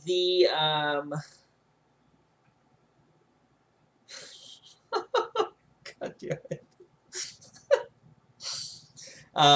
So they have completed the tavern. Yes. I don't have the map. I don't have the map. I don't have it downloaded yet. I wanna actually have it downloaded from my computer, so I get a better quality image. So that'll be next time. We'll just say that the construction's still going on, so you guys technically don't have a place yet. The yes. On the 25th of the month, the boutique will be finished. The 12th of VO will be the lodging. The lodging will be finished on the 12th of VO. So yeah, you guys got a month still before you'll have an official place to sleep. So you still have to rent space for a month.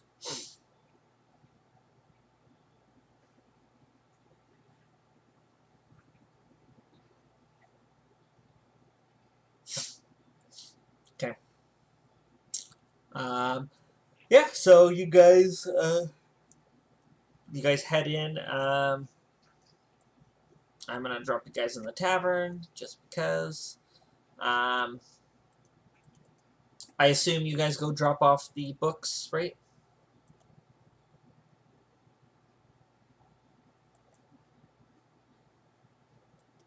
The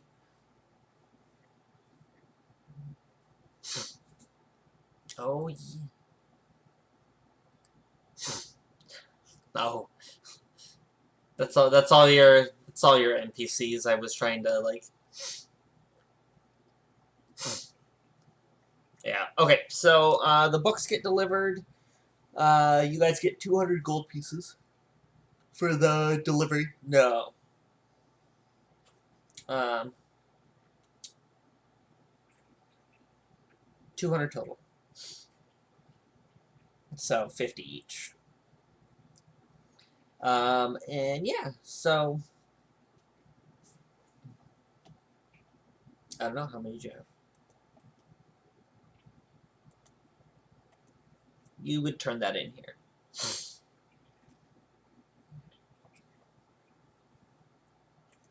I think you had 2. Yeah. So that'd be 40 gold.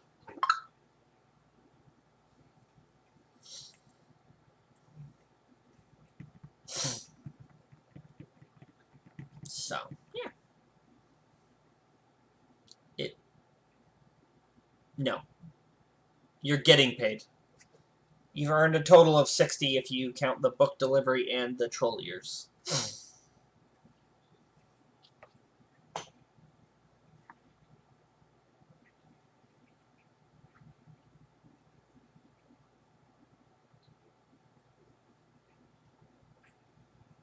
What?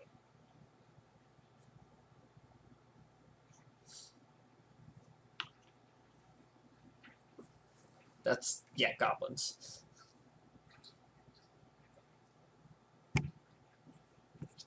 Yeah, no, we've got like 50 or 60 goblin ears in that game. So, some of them are a little smushed from that boulder, but... They got a taste of what Tenzin had.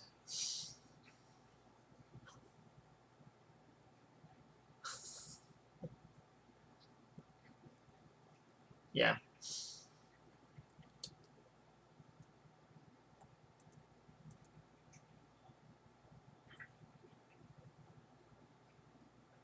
Yes. Yes. Let's do downtime for a little while. Yeah, let's do some downtime. You guys have been doing job after job. Let's do some downtime for a little while, and then we will see where we're at at the end of the month. So we'll go to the end of the month, kind of thing.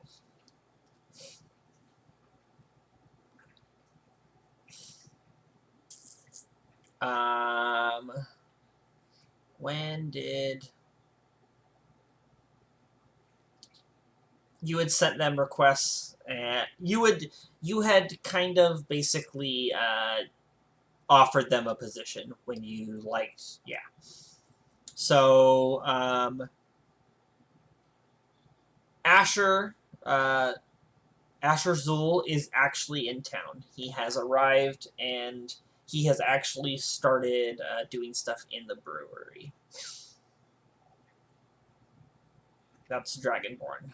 You guys also hired Jill.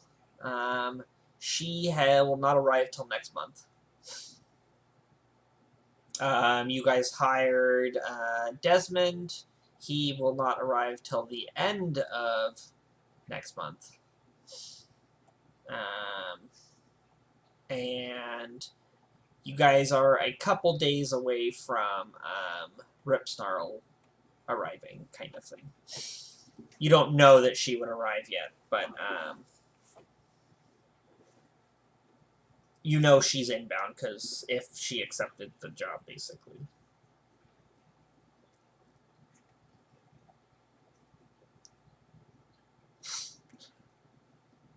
So, yeah. So Asher's the only one in town right now. Do I have his token? Where's his token?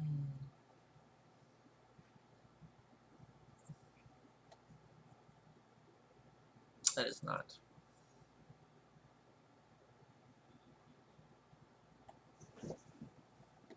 Yeah, that's his token. I'll just have him come chill with you guys.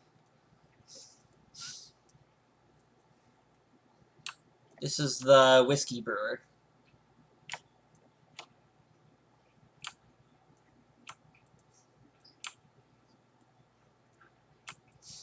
Yep.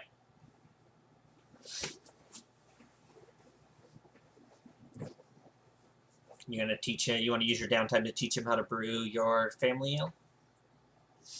Okay. Okay.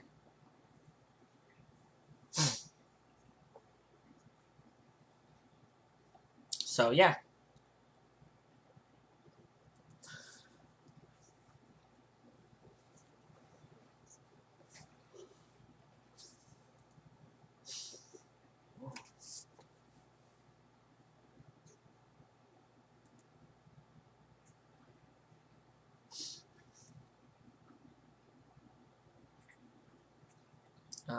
I'm gonna actually add his token in here because I want a character. Yeah, give me just a sec.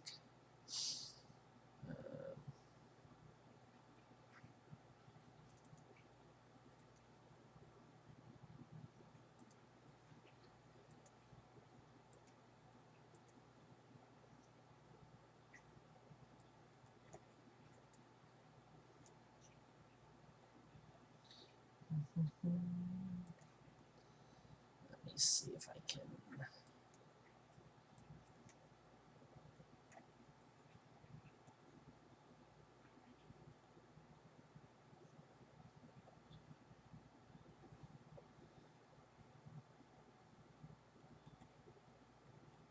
Oh, that's not fun.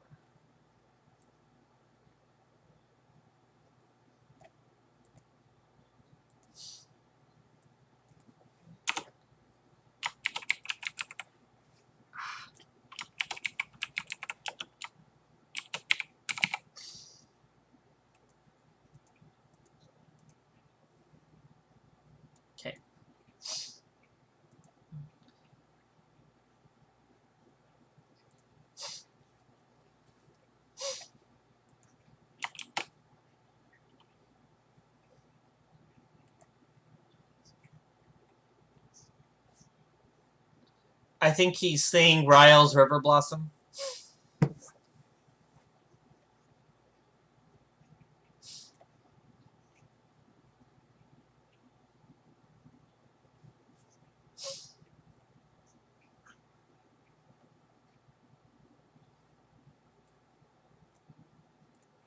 That's this one. For those at home listening to the conversation. That is one of the possible barkeeps that they might hire. But they decided to go with, yeah. Jill Startusk.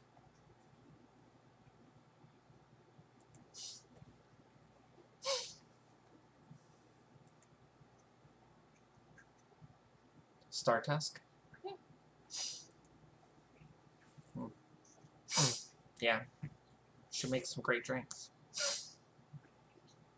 Okay. So yeah, let's fast forward to the end of the month. So what does everyone want to do over? I think it's let me figure out exactly how many weeks it is. You guys are on the oh yeah, that is exactly 2 weeks. So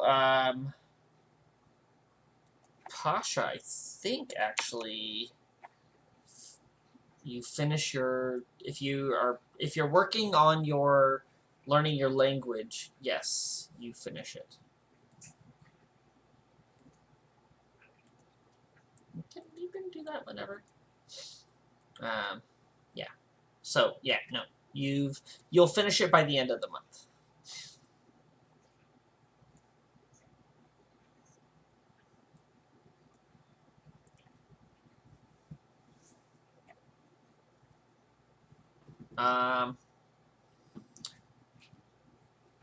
You spent at least a month already working on it. And then you did some extra training on the road with someone who was proficient with it. And then, so if you spend another 2 weeks, I'll say that 2 weeks will cut it. It'll be, what, the 50 gold, I think, because I think it's 25 a week. So.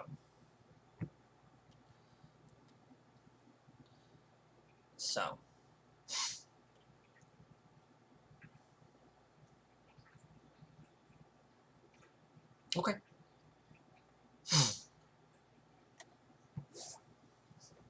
Okay. That was in crafting, right? Is that where we put it?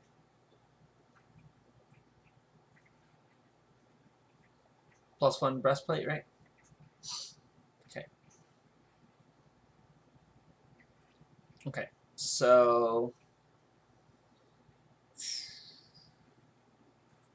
yes. Okay, I see where I'm at. Okay, cool. So you do 14 more. So technically I need 14 rolls. Yeah, you can just go ahead and do it all as the thing.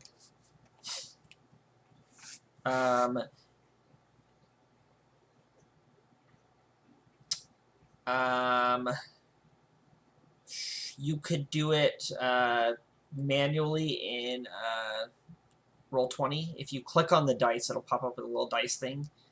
You can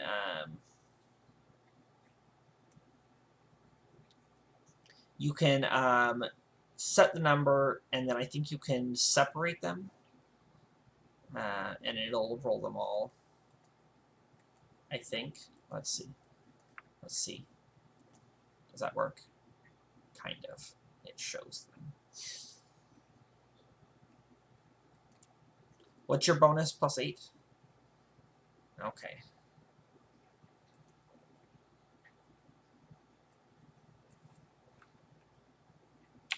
Yeah. Okay. Okay.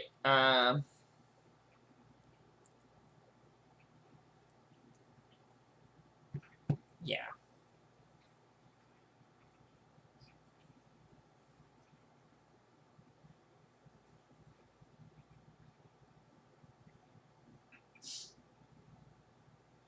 If you want to do it in the Discord, that might be easier. Yeah, just do it in the roles section. And then I can just go through and I can figure it out. I love that.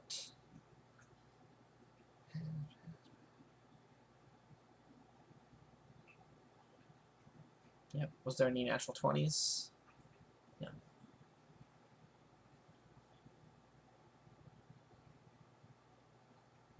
Okay, so...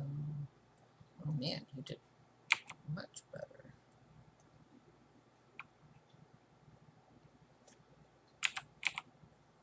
Yeah, no, you did really good. Okay.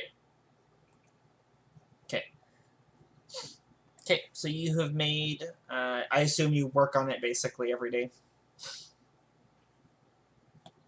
Okay, you have made progress towards it, but it's still still a long ways off. Creating a permanent +1 item or armor is a long process. Technically, it's 2,000 gold. As long as you have the gold, and you could pay it.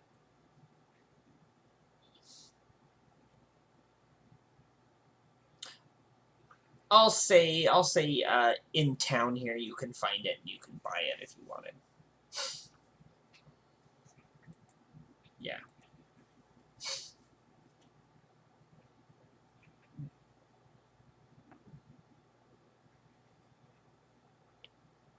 Yeah.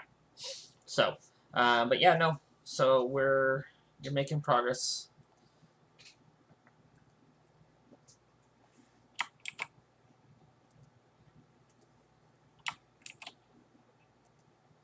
You want to make some health potions?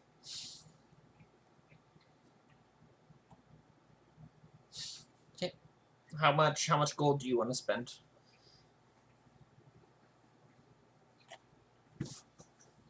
Okay.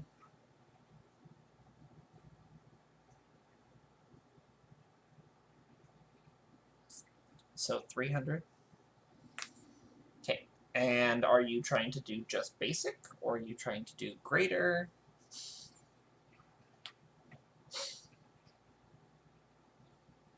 Greater. Okay.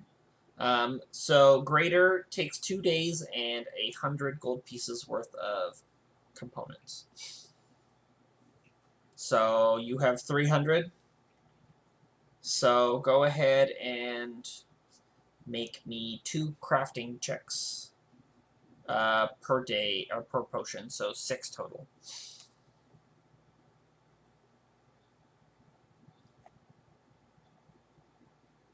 6.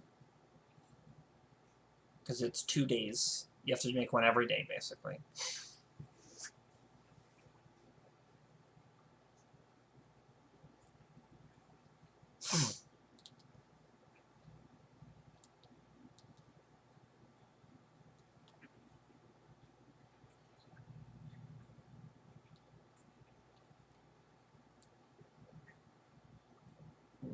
No natural 20s. No natural 1s. Okay. Yeah. Okay. Yeah, so that only takes 6 days, so that's only 1 week. But you get 3 greater healing potions.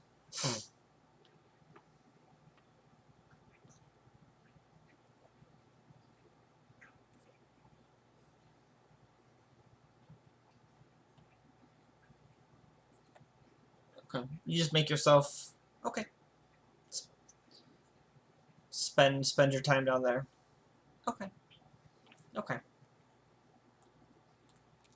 Sounds good. Dearden, what are you doing? Oh, that's right. Okay. And Pasha, what are you doing?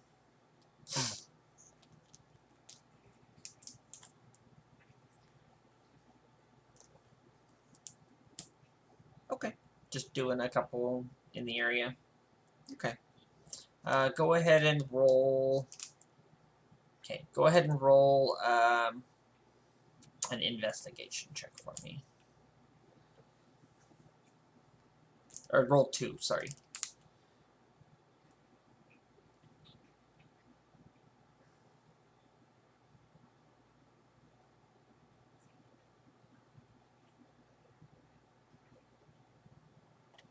$13. Okay. And 8. Okay. You find a job the first week. And it pays you 40 gold. To travel someone in the area. Yeah.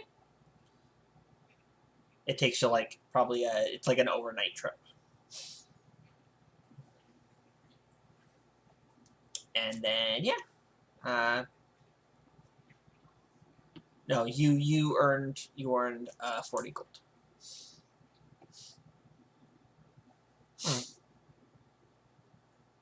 He probably overpaid you for what it was. But he wanted to stay the night out in the wilderness, so you charged him an overnight fee, essentially, kind of thing. Because you normally just do day trips.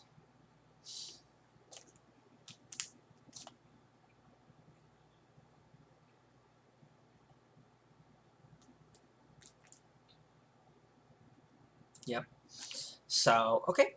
So we'll say that it is the end of the month.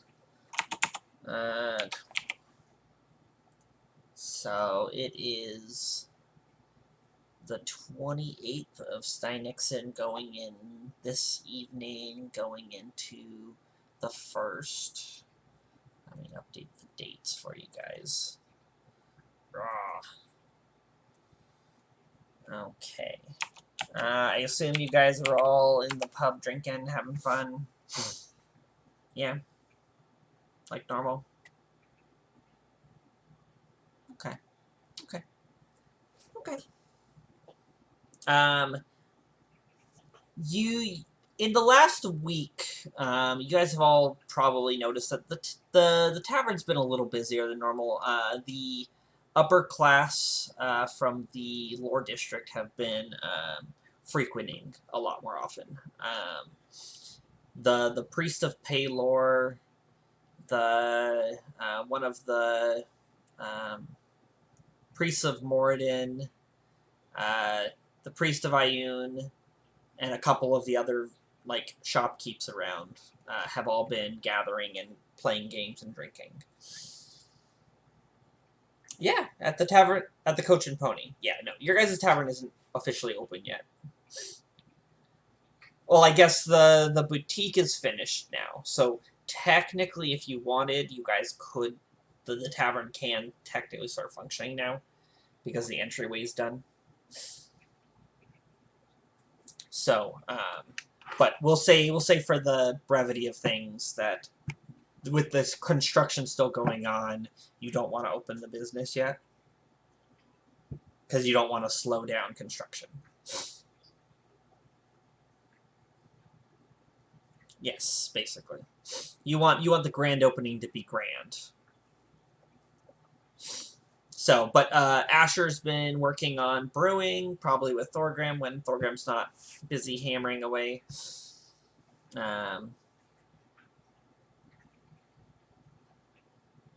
It takes about a month. It takes about a month to brew. So yes, yeah, no, that's fine. You can work with Asher to get a batch going. He's also helping to put in some orders for stuff since the did the tavern keep arrive yet? Oh, she's the end of the first week of next month. Yeah. Who else arrives then?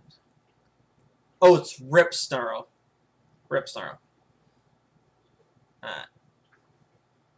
Rip Snarl has arrived, and she has begun setting up the boutique, building it and putting it together how she sees fit for her shop. Yeah. And then, yeah. So, uh,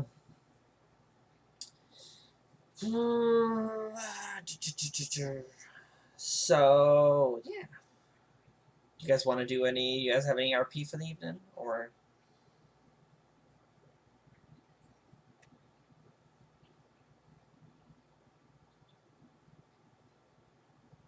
Okay. Probably near around that time. You would also have someone would come in, and Varda would actually Galwick, her nephew, would actually come in. He's like, the shipment. Yep. He'll be like, it's good to see you guys. I have business right now, so unfortunately, I'll be back. I'm probably gonna be hanging out here. As he's like, Varda, uh, we have the shipment has arrived. They need you to go check it in. So he's like, sure. No, no, no, no. He's not. He's just relaying information to her, because he's the son of the merchants. Yeah, no, he's fine. He just come in and tells the aunt that the shipment's there. No. No, no, no. He would not risk being shady. Um, and she'll be like, oh, okay. Would you mind holding down the bar while I... He'll be like, I suppose so. I'll just have to be here and hanging out with people. It's not like I spend the whole day on the weeks on the road. Working constantly. And he'll be like, I suppose. And then,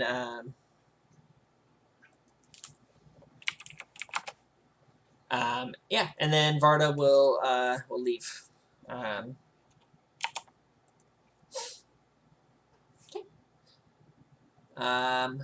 Yeah. So a little bit of time passes. Galwick gets you all. Dearden, you've left, right? Okay. I'm just gonna. Galwick comes over. He's hanging out, keeping an eye on the bar. Not really doing Varda's job. Just kind of supervising, making sure that people don't steal. If they really need something, he gets that for them, kind of thing. But he's mostly hanging out.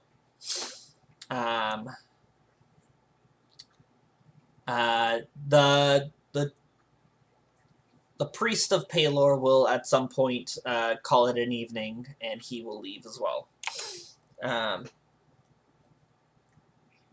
Yes.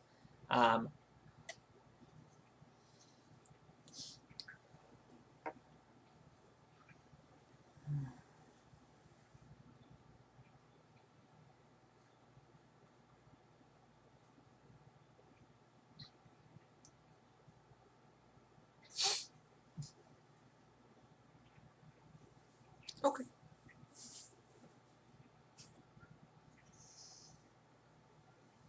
Okay.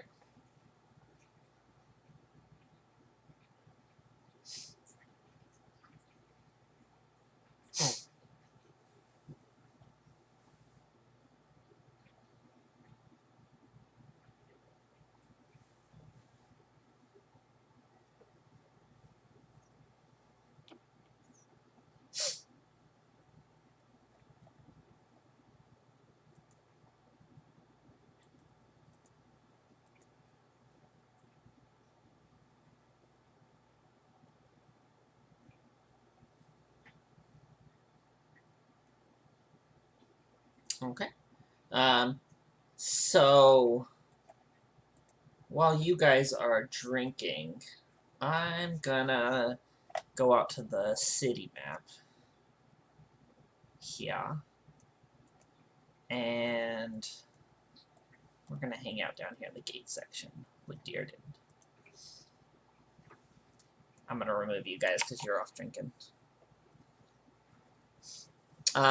So Dearden, you're wandering around. When you see Varda Hold on, guys. Just a sec. It's bedtime. But they're still playing.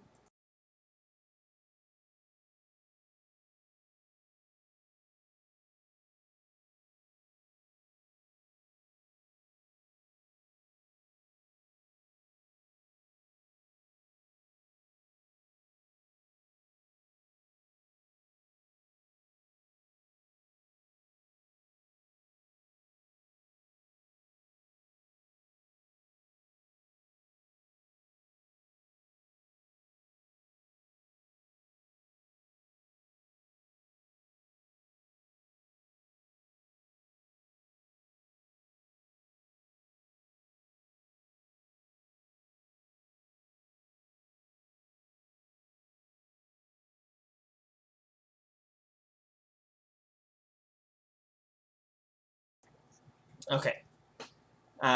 Okay.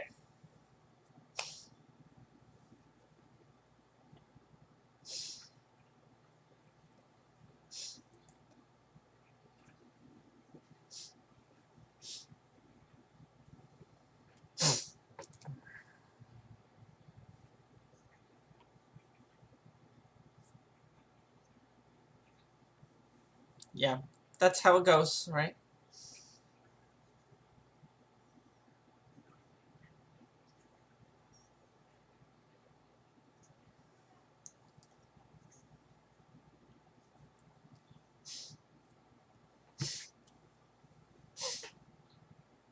Okay.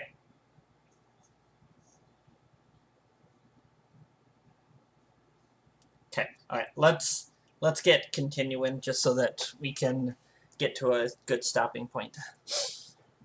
Okay. Um. Yes, you do see Varda. She has come down to stables out here, and she is. The night market has closed up. They're only open during the day. People come and set up during the day, kind of thing.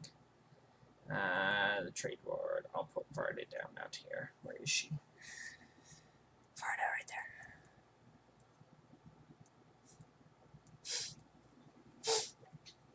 Oh, you did.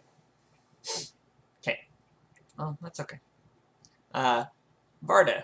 Well, you'll see Varda as she kind of trudges on out of the stables in the warehouse area and begins heading back towards the north gate. Okay. Oh, she'll be like, what is it? It's Dearden, right? What can I do for you? She'll be like, there's not anyone around.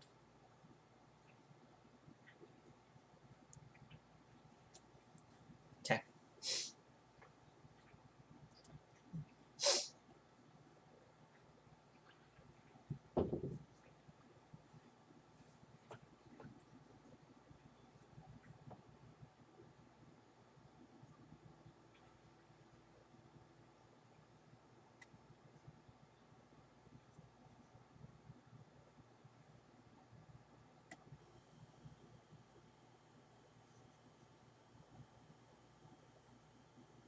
You'll see her face kind of like go on a roller coaster of emotion. She'll be like, um, yeah, where are they?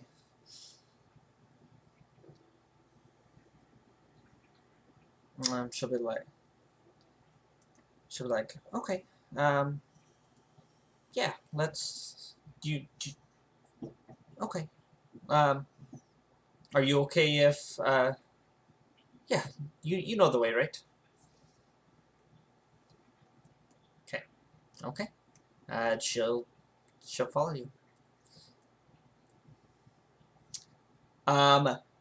Dearden, uh, here, you're about to walk through the gates when all of a sudden you hear footsteps and someone comes running through and bumps into Varda. Um, knocking Varda to the ground. And they're like, oh no, I'm so sorry. And they offer a hand up to help her up. And Varda will reach up and take their hand, sorry, and they'll lift them up. And she'll be like, "My apologies. I have somewhere urgent I need to be.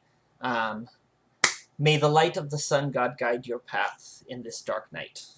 And then she'll just kind of like run off to the south over here, and keep going. As Varda dusts herself off and goes, "Oh, yeah, I'm fine. I was not expecting to be run over." She'll fill out her pockets. She'll be like, "I don't think so. I think I have everything." And she'll be like, "Here, let's be on our way." Okay. And she will continue out. Okay.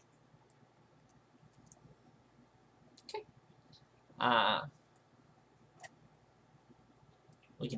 We'll just say right here for process. You know what? Let's just go use a map somewhere. What map? I'm gonna say let's just use this North Road map.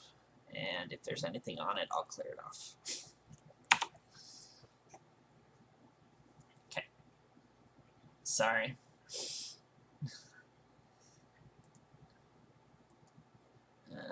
Varda. Okay. Okay, so you'll walk down the road a little ways with Varda. You want to drop your token?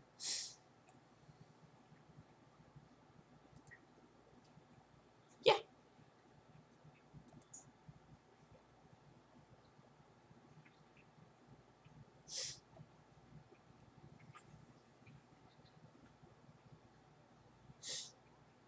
Natural 20. Okay.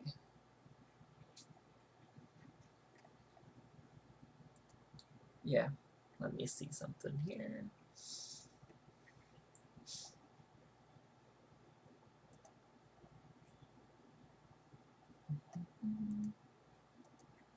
Sorry, I gotta check some stuff here.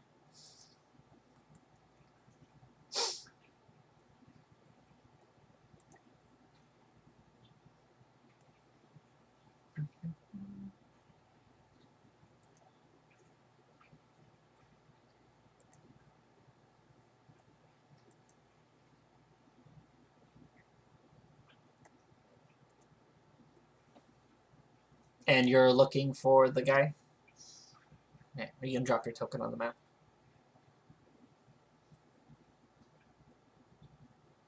Horsey first if you want to be on top.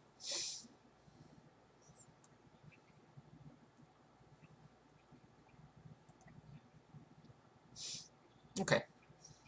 Up ahead, you do notice that there is a wagon off to the side of the road, a ways up the road. It's pretty far up the road.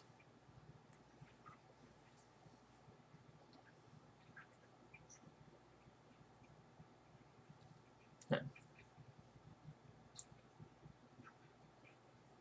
Okay. Okay. Yes.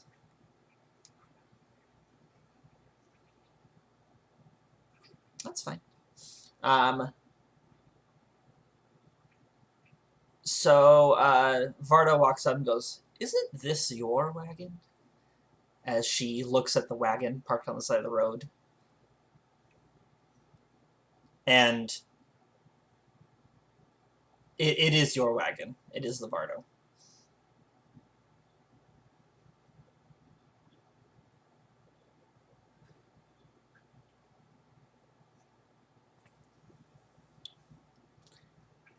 Okay.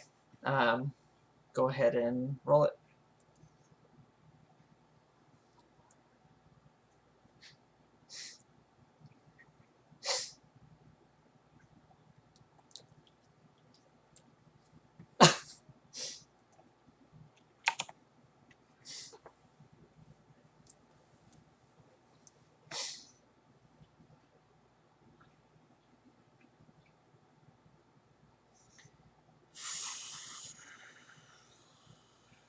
24 to hit. That will hit. Do you have your thing activated to do the extra? Okay. So 21. So you grab her throat. And as you unleash the magic, you catch something out of the corner of your eye. Slipping from around behind your Vardo. It's a person. But the magic has unleashed. And you watch as Varda, in shock, gasps as the necrotic energy flows into her. When you hear...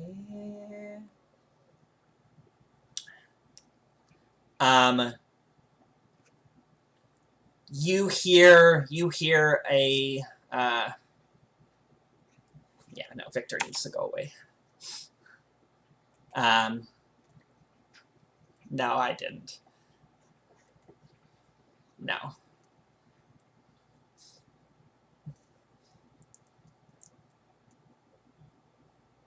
That's another one of this one. Okay. Okay. So, as you unleash the magic, you all of a sudden see the area all around you flash to light as you see golden blades of light extend out from hilts of fully plate-milled armed individuals. One looks like this.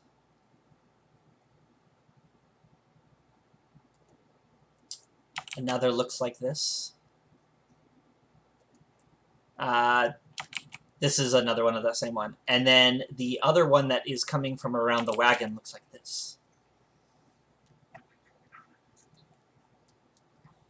And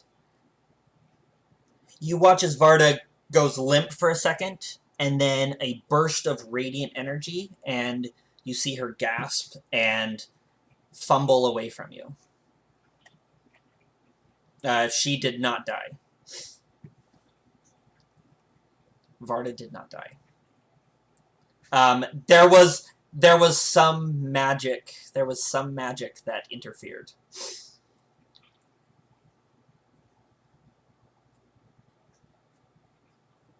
And what were you saying, Dick? Yeah. As these 4 individuals advance in on you, weapons raised.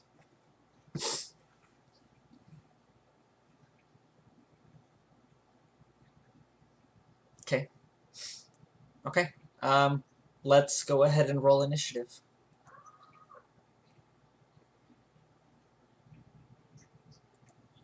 Oh, let me actually open the initiative. Okay, let's see.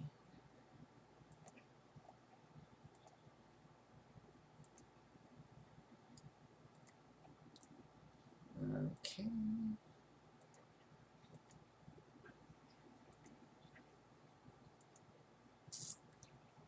Okay.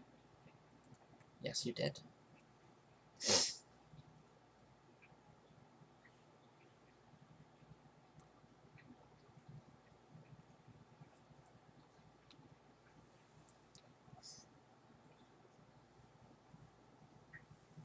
You just have to... I don't remember which one it is. You'll have to... Okay, that's... She'll step forward and goes, "Looks like we've caught you red-handed, you murderer." And she will bring the sword up and charge you. And swing at you. Does a 15 hit you?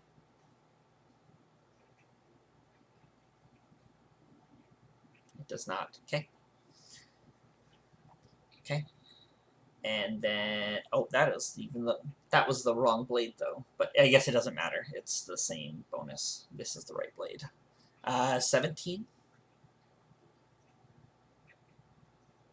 Okay.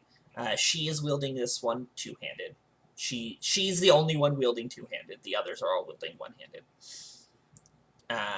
So it's 10 radiant damage, and you are an undead, aren't you? So that will be another 8 radiant damage. But you drank that potion, right? Halved.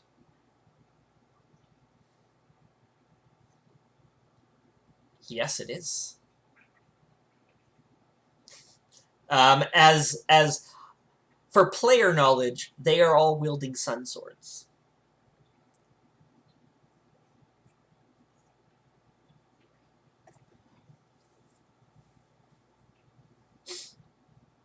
Okay.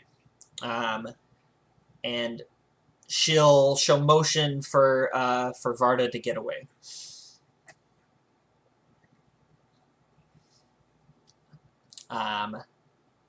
The next one will advance in, and he will actually put himself between Varda and you. And he will strike at you. He does not get flanking because of his positioning currently. So 12 and 11 don't hit you. Okay. Then that will end his turn. The one behind you is going to...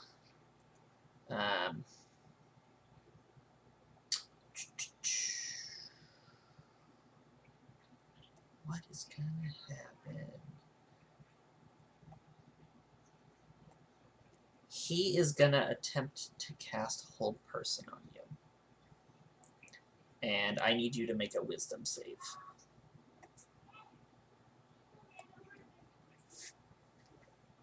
Okay, you resist it. Okay. Dearden, it's your turn.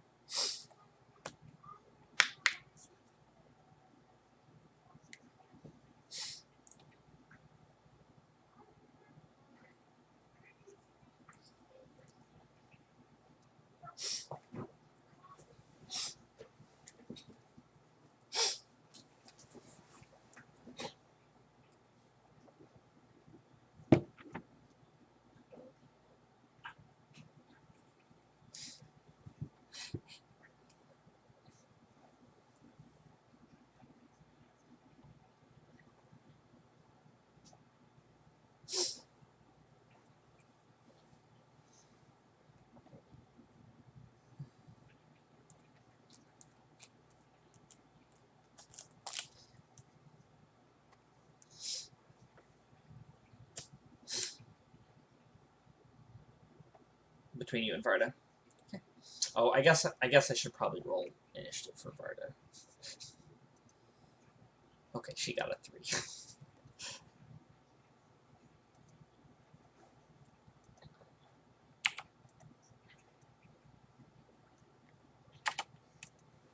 A Blight King.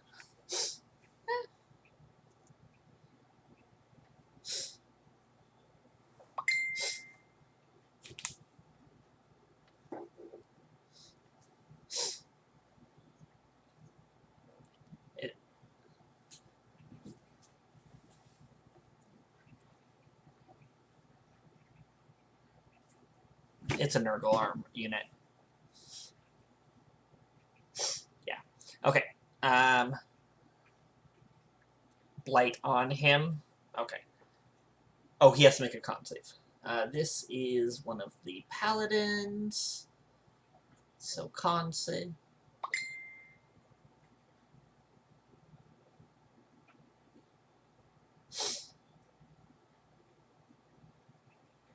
Okay. So it does not say it in here, but oh no, I guess that is correct. He already has that. Okay. So he does not pass the save, so he takes a lot of necrotic damage. No. That was me rolling Varda's initiative. Let me put his hit points in here.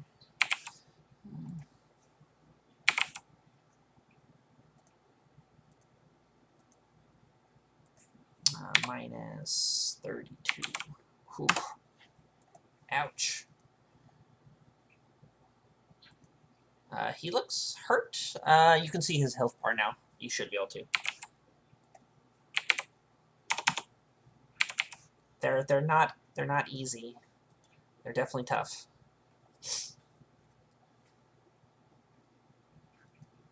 Uh-oh.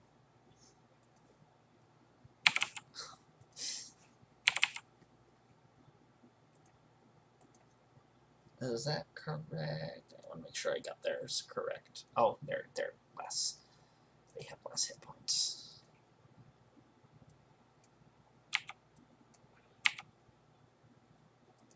Okay. Not pipeline. Yes. Unless you...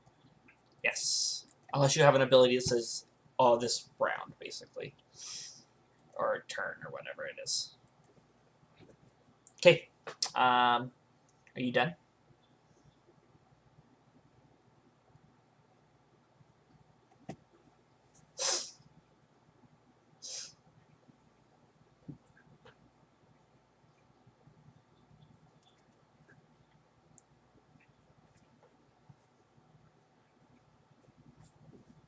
Okay. Give yourself inspiration.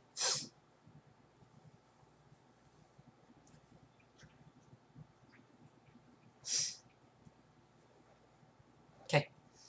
Varda, she is gonna actually run off into this back way and hide. She just had a friend grab her around the throat and attempt to kill her with magic. Especially a friend that's never shown his face to her.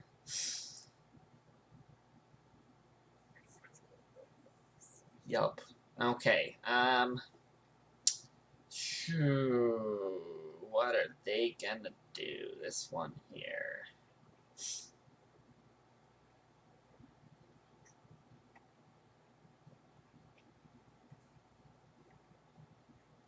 Oh, this one already has a spell slot.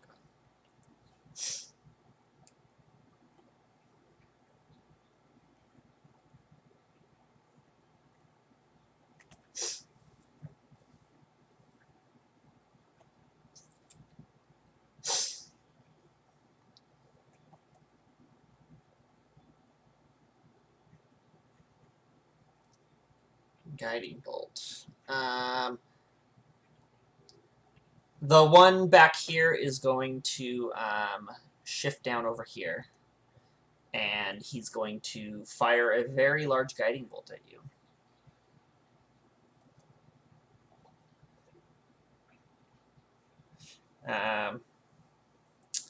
And that will miss.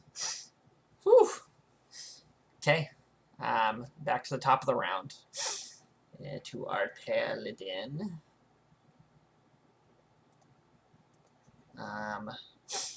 We're gonna have a Sunblade attack. Boom. She's using it two-handed, but she's also going to Divine Smite with this one. Because she realized that you're not going down easy.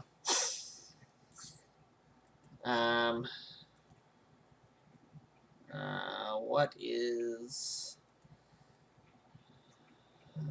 okay, what spell slot is she going to use? She's going to use a 3rd level spell slot.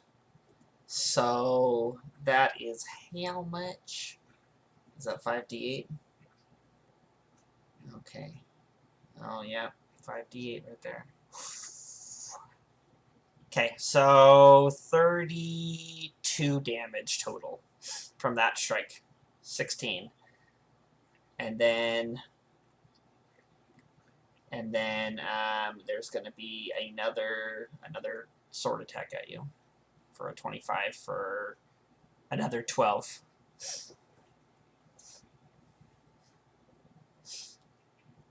Okay.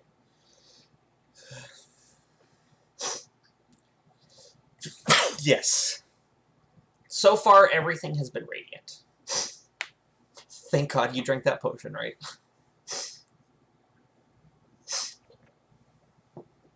Yep. And it is the other paladin's turn.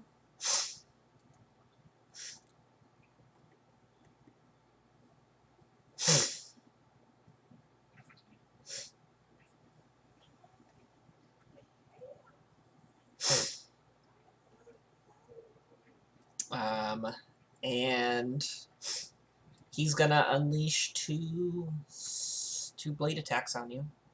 18 and 18. Those both hit. So 12 plus 7, so 21. And then 10 for the second. And you're having those, right?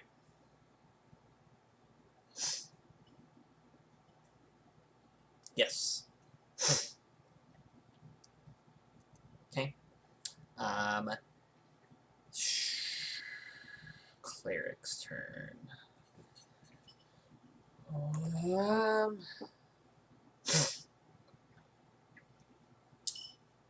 He's gonna drop Spirit Guardians.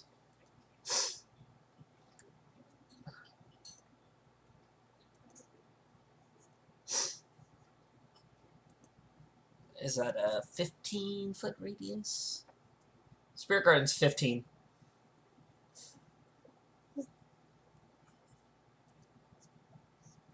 Yeah.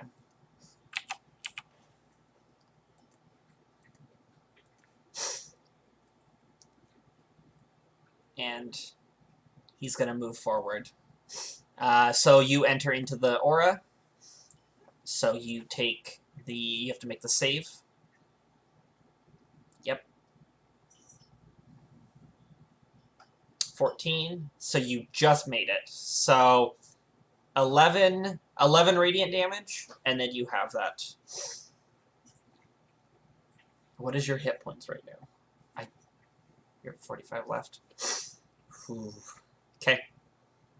Dearden.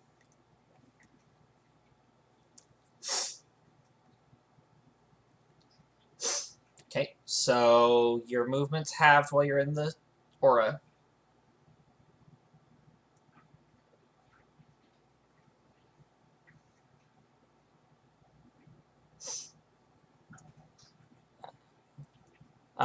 The grid on the actual map is not lined up. So if you zoom in a little bit more, you can see the actual grid lines.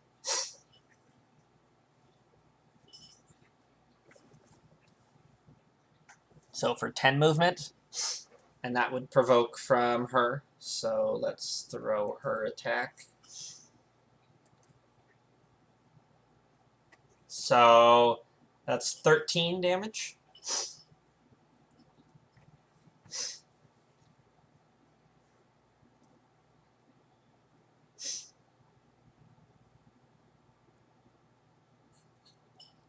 Okay.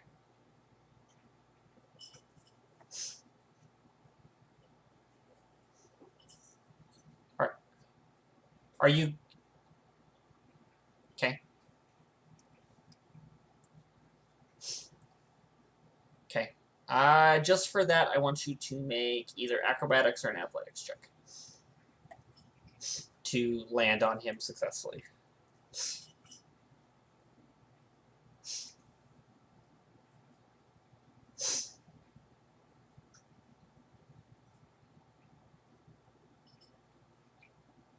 Okay, that's fine.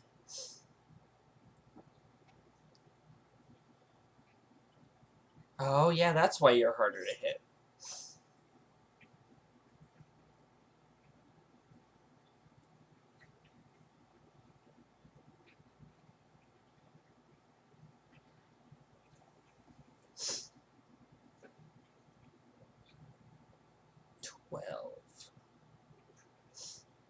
Okay.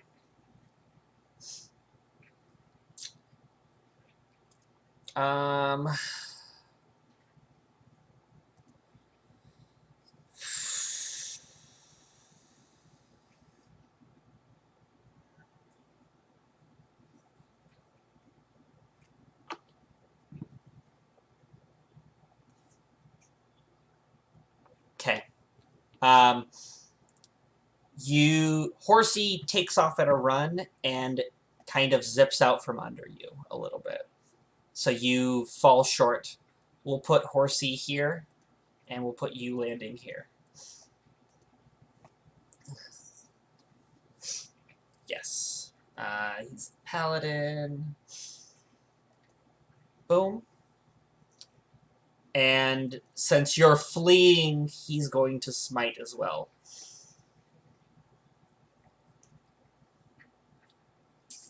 And he's... Let's find out what he's going to do.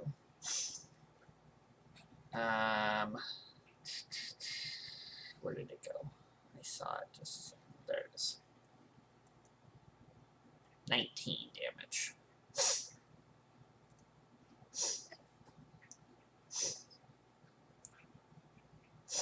Okay. And that's the end of your movement. And use your action to summon Horsey. Because you did 10 to get here. Okay. Okay.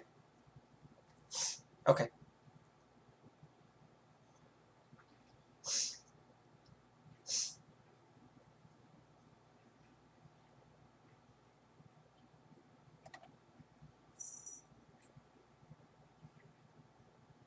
To gain temporary. Okay. Are you going to be running north? Okay. I'm going to drag all the tokens south just for posterity's sake so that we can have a little more space. Yes. I tried to line Varda up behind a tree, so that'll be fun. Okay. So we're just down at the lower half of the map now.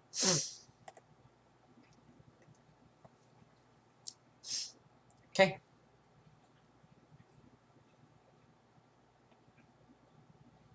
Okay. Can you mount as a free action?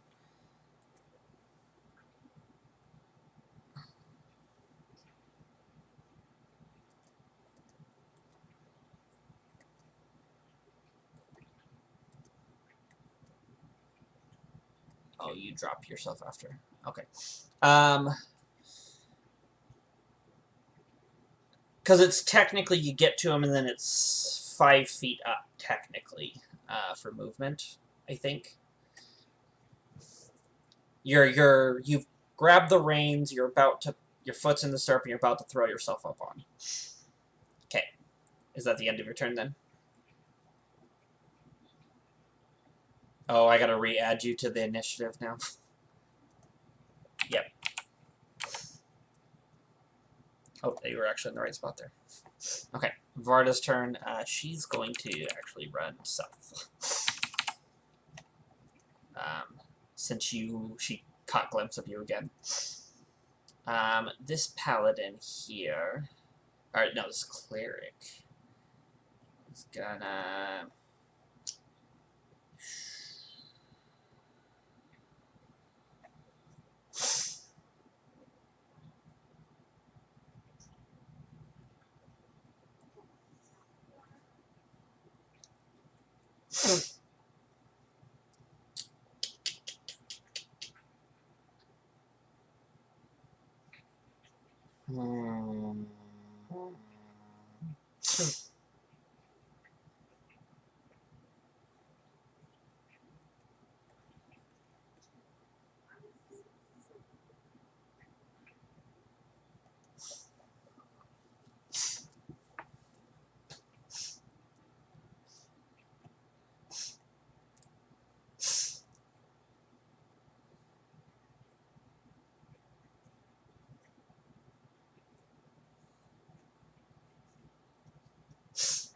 Okay.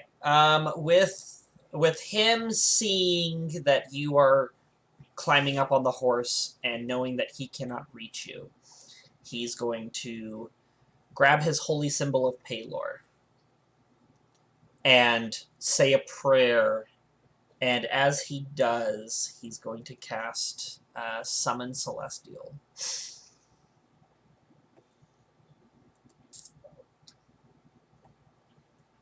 And we'll just... I'm just gonna throw this one out. It's not actually the angel that appears, but...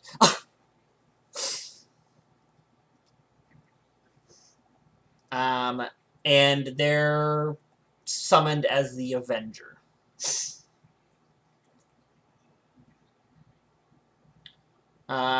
He used a 5th level slot for that.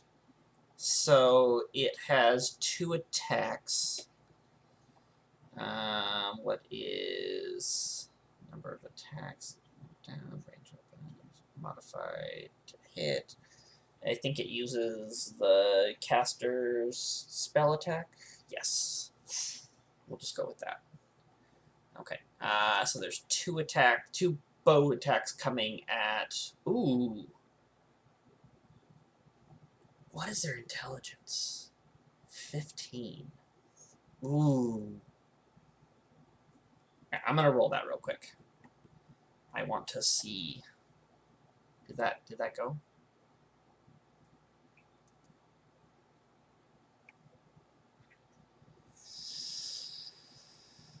Would he think of that? Would he think of that? No, that one would not.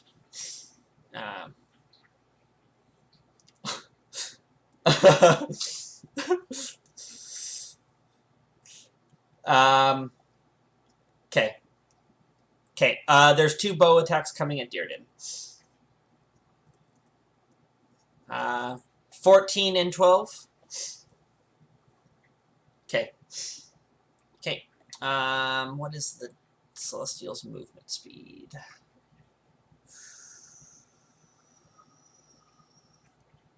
Movement speed is 40 feet.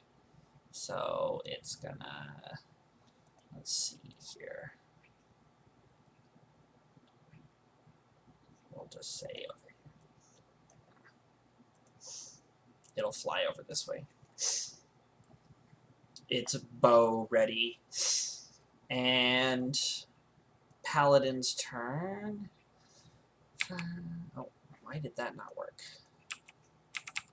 Oh, that's why. I'm not using the arrow keys one.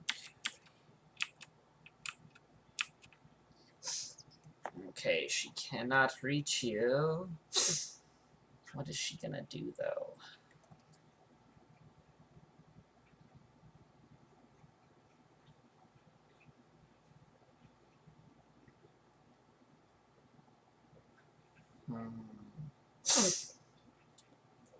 Oh. Does she have to touch? Does she have to touch?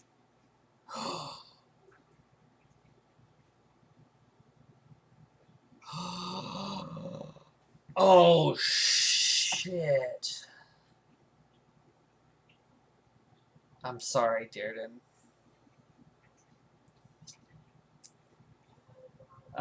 She's gonna cast Dispel Magic on Horsey. So,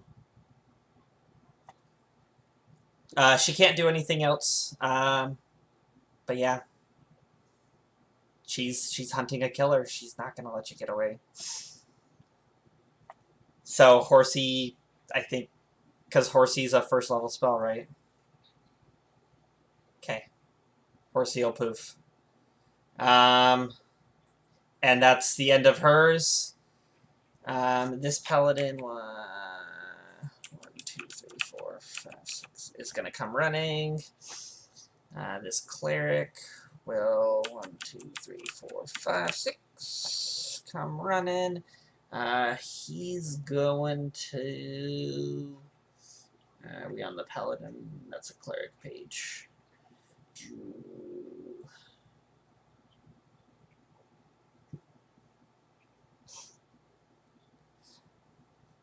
No, they have not. Well, they most of them haven't hit. So, I think ironically, I think most of them have had disadvantage. There was a couple. There was one. Yeah. Well, we'll remember now. Because it's, is it reset every round on your turn? Okay, so this one, I think, would have hit you because the first one would have hit. Yeah. Yeah. Okay. This one, you've not been hit this round, right? Since your last turn? Yes, because the Dispelled Horsey and the arrows... Yeah. Yep. Okay. This is I'm like right on the edge of my seat here. Fuck. We're gonna have a guiding bolt. Guiding bolt at 3rd level. That will miss. Okay. It's now your go, Dearden.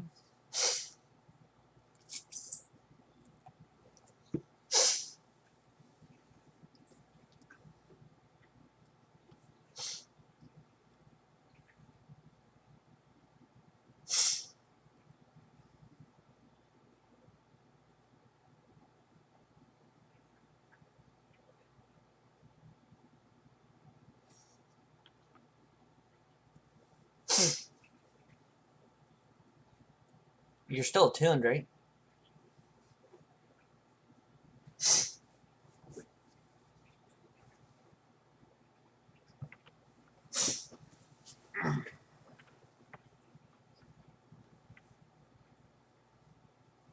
Mm-hmm.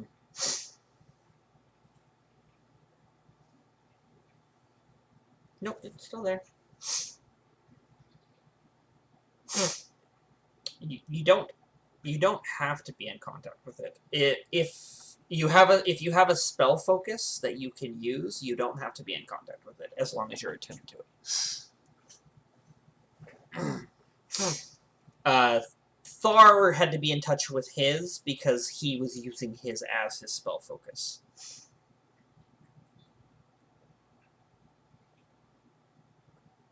Mm-hmm.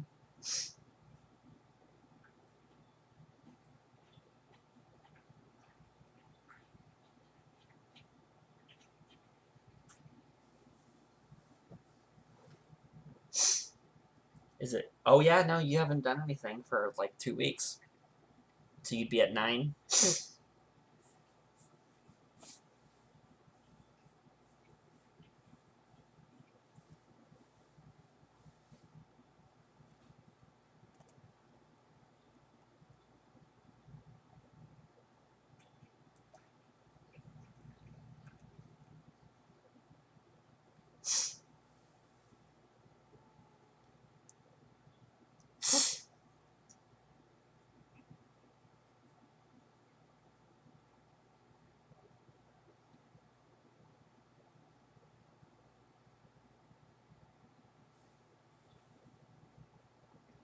Oh, okay.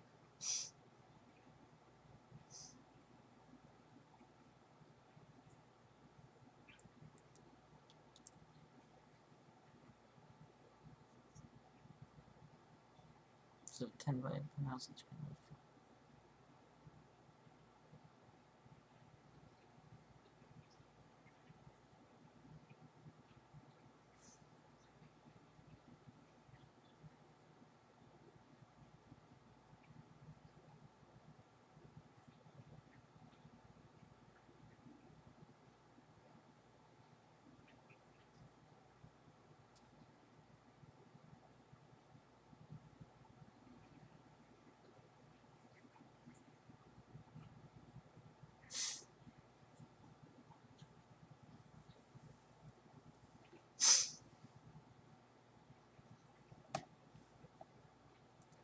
Okay.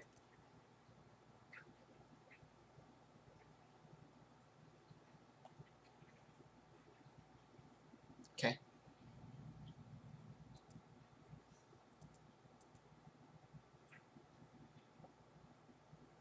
Okay. Where are you building the wall? Draw your line, and I'll...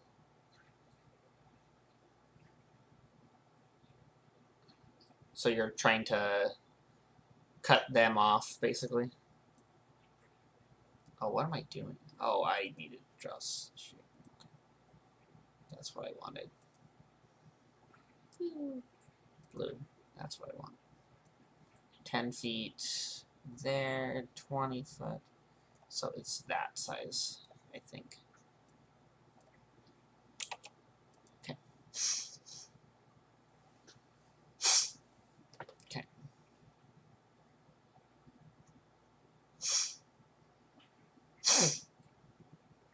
You'll hear them all yell, fuck. And, yeah, go ahead and run.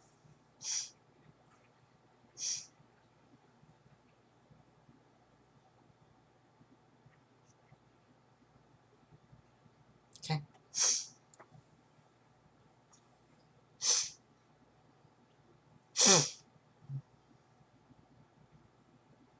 Okay. Okay. Yeah. Varda is gonna continue running back to the city. This one will... There. The river. Let me look at the map real quick. I need to see the map.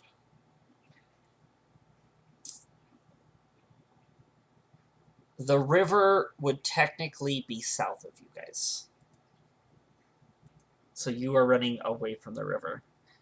You are actually... Here, let me drop you over to the other map real quick for just a second. You are actually headed north to High Peak right at this moment.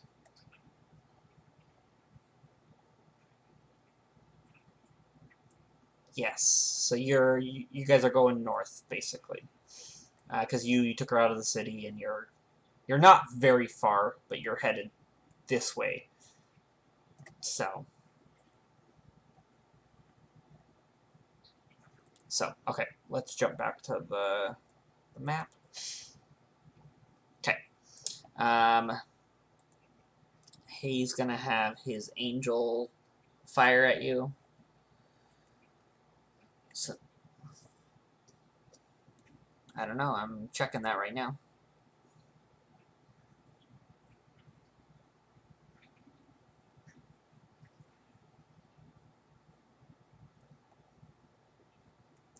It does not say that he needs to have sight on you. But, yes. So, yeah, she'll shoot. This is the cleric page, yes. 12 and then a 21. So I think the second one hits. Yes? Okay. So this will be an additional 5 damage because it doesn't calculate the spell's level into the damage roll. So 15. Yes. Okay. Okay. Then that will end their turn. She'll go, fuck! You go that way, I'll go this way, and then she will start, what the fuck is going on? Oh, that's what the fuck is going on. Okay. 2, 3, 4, 5, 6. Okay. This paladin here, 1, 2, 3, 6, because of the tree. This cleric, 6. Start making their way up. Dearden, your go.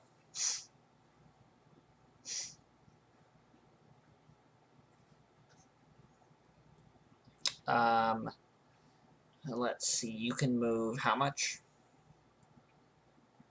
30 feet.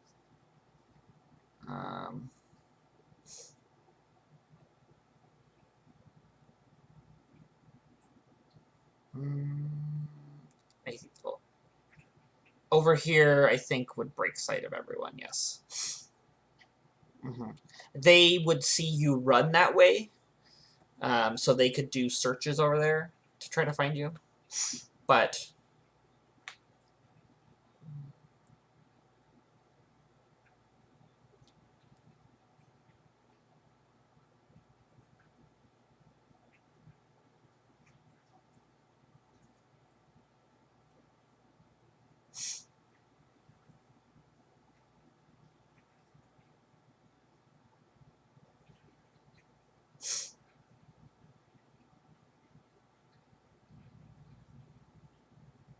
So you're basically burying yourself in a hole?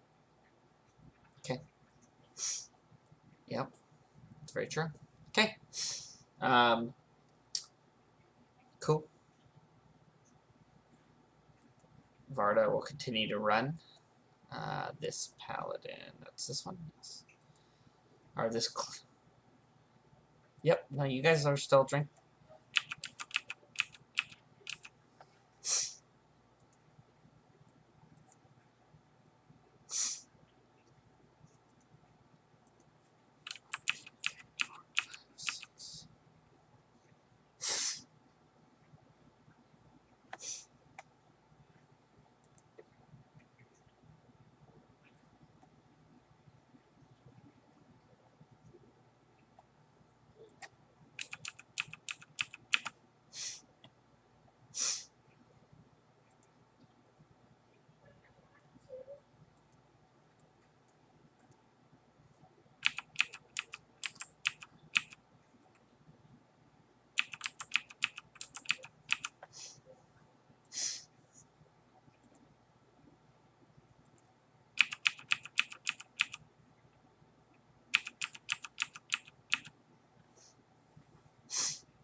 Hey, Dearden.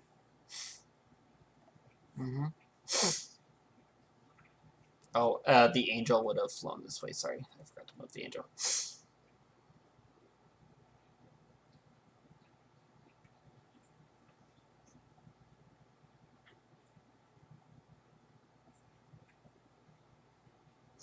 Okay.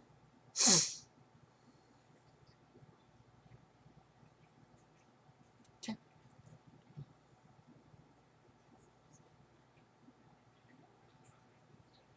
Okay. Varda's going to continue running.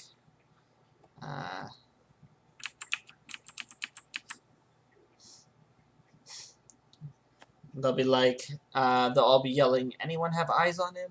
And they'll be making perception checks. She's...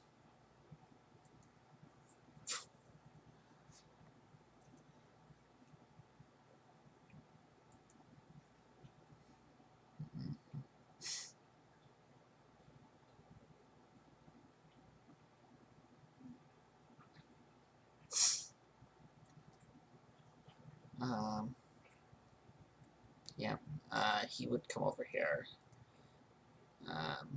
following what trail he could see. But you're buried.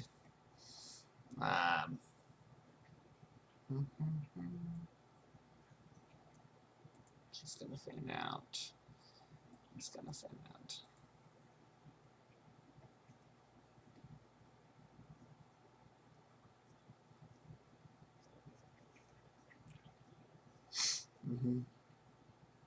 Yeah, you're kind of just like slowly worming your way through the earth.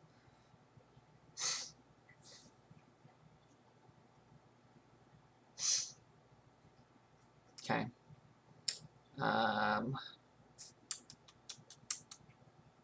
Okay.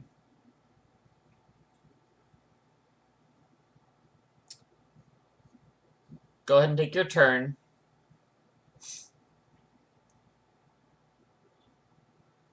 You're just shifting more? Yeah. Okay. Okay.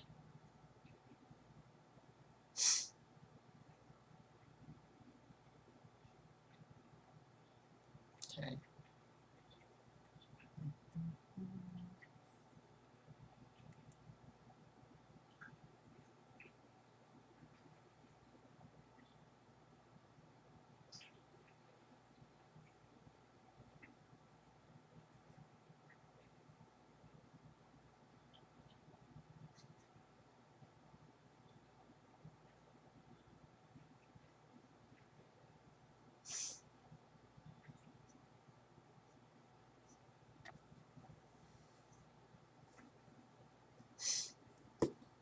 Yeah.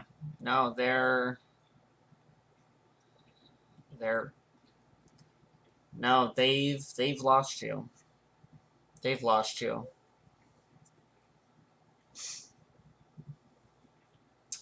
Um,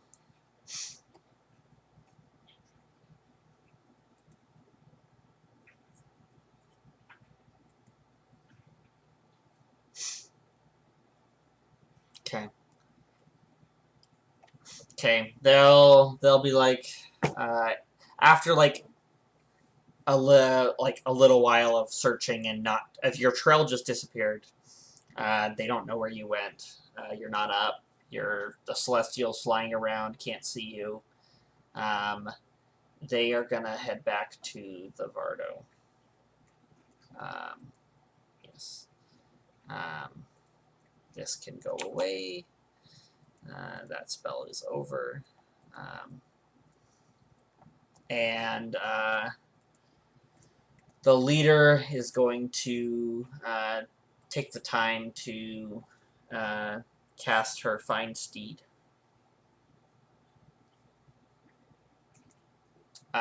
Which takes about 10 minutes. And she's then going to hitch it up and haul the Vardo back to the city. Because she's not going to leave it out here because it's yours. Hoping you come back for it.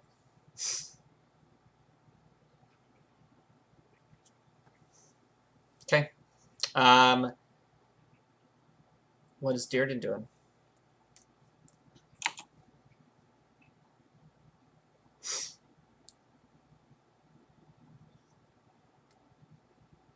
Okay. Okay. He will see that the Vardo has rolled away.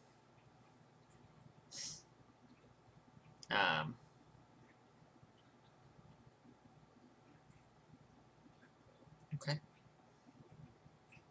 You just gonna let it carry. You just gonna let it carry you.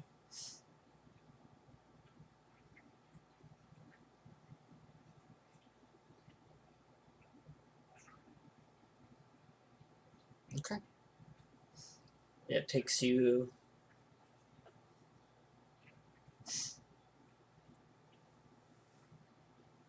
Okay. No, Dearden is alive. Yeah. Yeah. No, you managed to escape.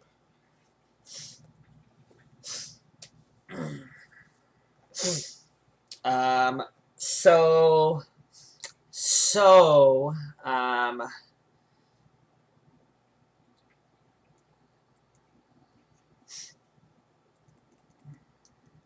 Okay. So. Yeah. No. A little while later.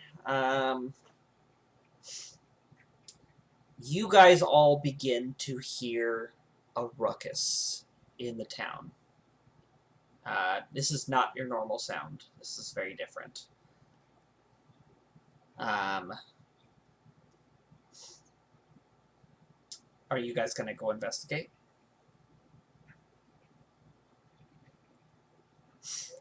Yeah. Okay. You guys enter out into the city, and you hear it sounds like it's coming from the gate ward. Okay.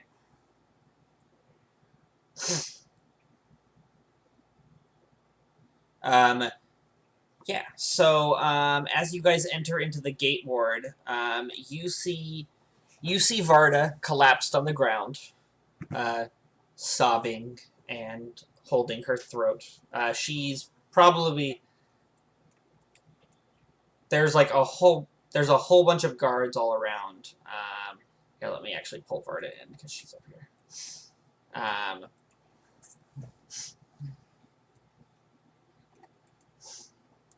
Okay, you walk up and she's sobbing. She doesn't even realize it's you.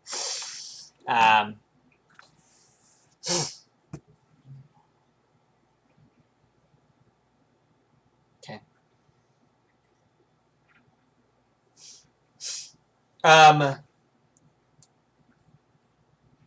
10 will walk up to you. You, Tenzin. and he'll hold his battle axe up to you and goes, "What did your friend do?" as he jabs it at you.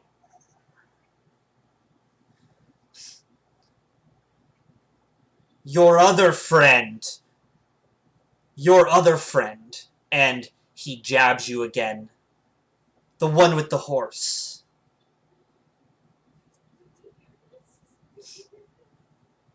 Yeah, you guys hear this.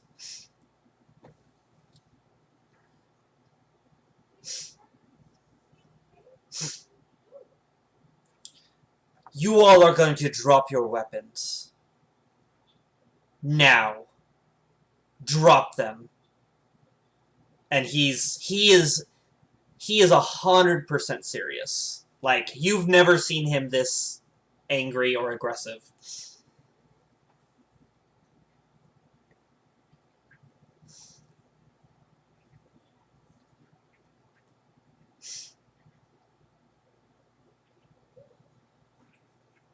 Okay? They're still very angry, but they have calmed down some. He's not yelling anymore.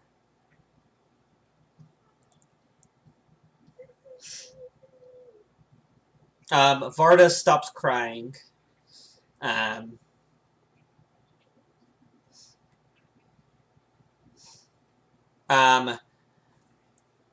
About this point, you see the Vardo and 4 individuals walking in with an angel flying above them. So there's an angel. Let me get the others. Sorry.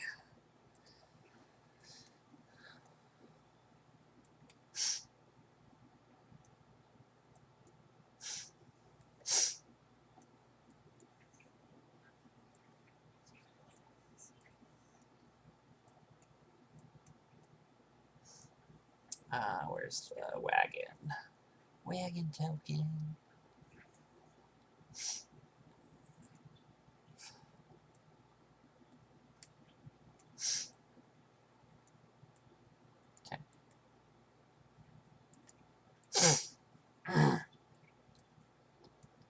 Varda's are the female paladin is riding her horse, as the others come trotting in, walking along. They walk in. You see them walk in, and they have the Vardo, which you guys all recognize.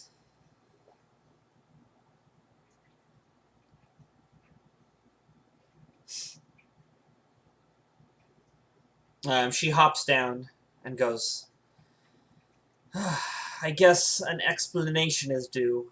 Are you the captain?" She motions towards Tenkar, who is very aggressively still threatening you. And he goes, "That is me." She'll be like, "My name is Victoria. I am one of the... what did I name them? I forget what I named them. Give me just a sec. No, these are not Inquisitors. I am one of the Order of the Sun.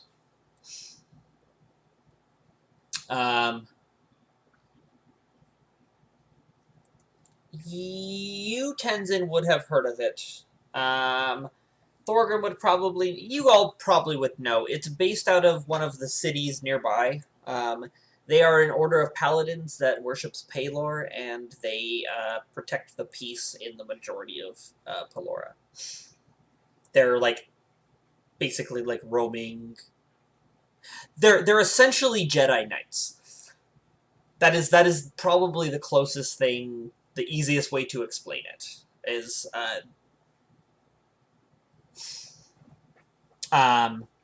and they'll be like, they're good. They are definitely good. And you see the captain kind of, like, calm down a little bit and be like, we are 100% sure that these individuals here are not involved in this attack.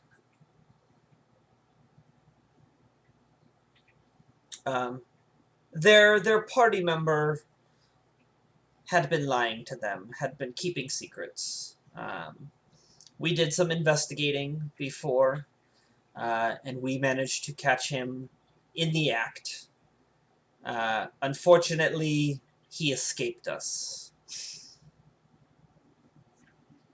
Is he the one wearing the mask?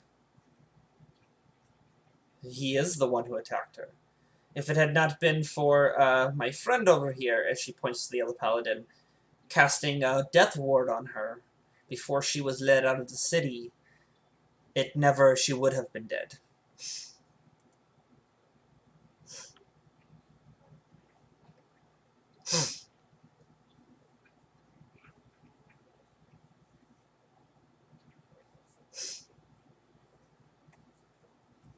Well, I don't think, yes, he is correct.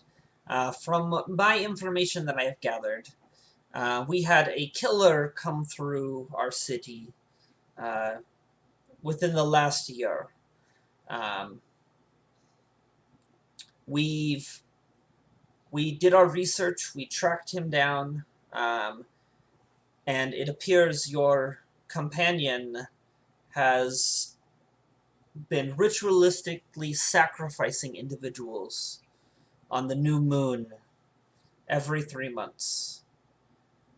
The other month that was not on the new moon was out of his usual. I think it was the drow that was that you found dead.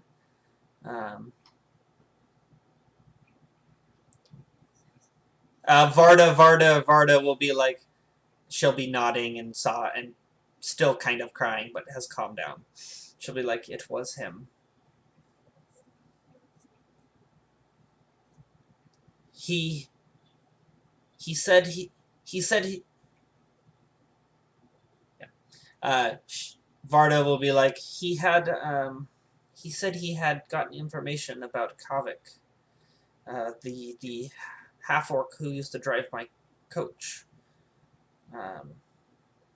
And he said that somebody wanted to talk to us, so knowing you guys, I trusted him, and he led me out into the forest to the Vardo that was parked out there. And when I began...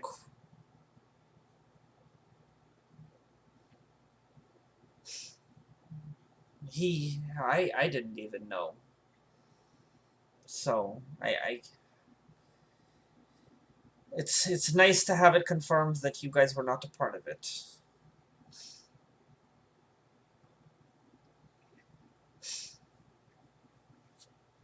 And she's very, very shaken, and she finishes recounting her story, and she's like, as soon as I began questioning what the Varda was doing, he grabbed me around the throat, and I felt my life being drained away. Only seconds before, there was a burst of magic, and I felt it stop.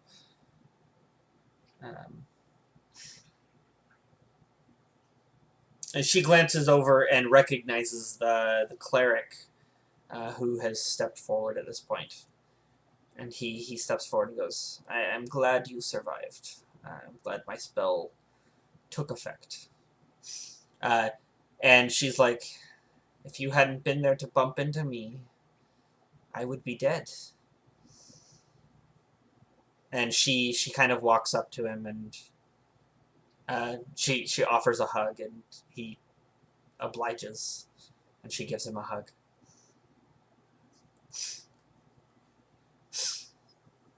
They had...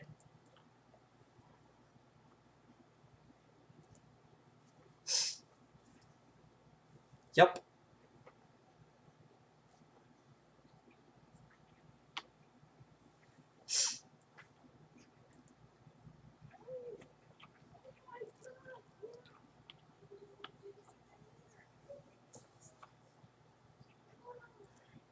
Yep. Nope. They had been scouting out the city, and they had been keeping watch on the gates. Um, uh, and a little while into this, the priest of Palor actually shows up. I don't know where his token is. Let me find it.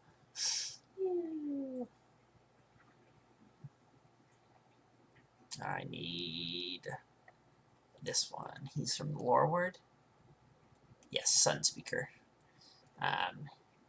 So I don't know if I have shown all the tokens. I'll show them again. This is Victoria. She's the one that has done most of the talking. She seems to be the one in charge. There is the generic Sun Cleric, and then the generic Sun Paladin. They all have names, but I don't have them right now.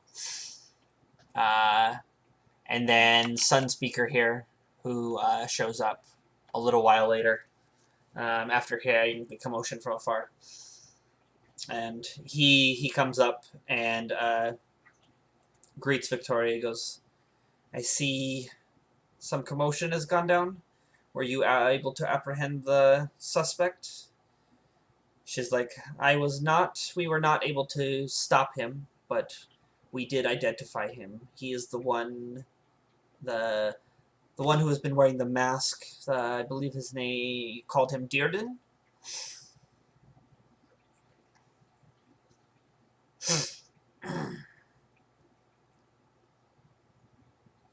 um, she's like, he's like, yep. And the Sun Speaker will be like, yep. I assumed that him leaving shortly after Varda meant something, so I was glad I was able to alert you. But he always went off on his own, so I do believe as well as the rest of the paladins that you three are innocent of any charges.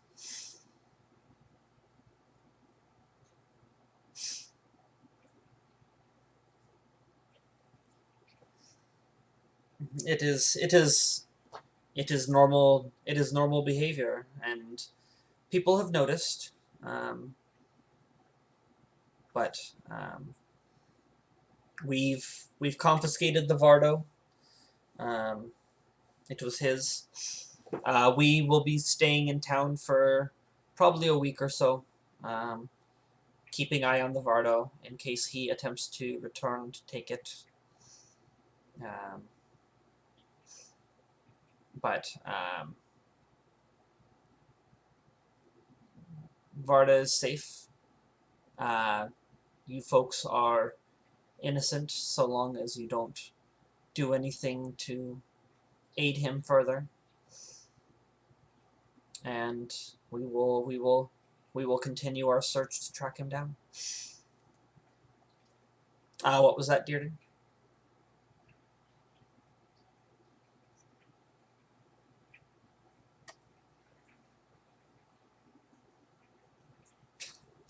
Yep. Yeah, no, that's very true. But yeah, no.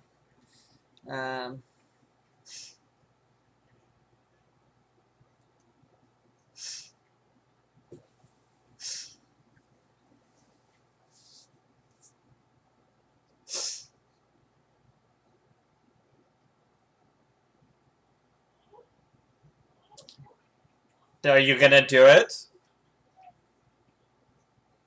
No?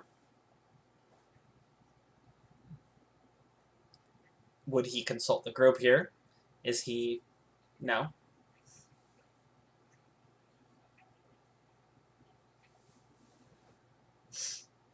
Okay.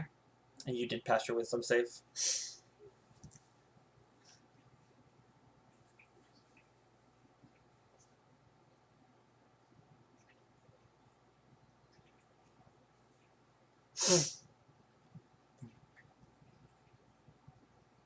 Not bringing a mass murderer to justice.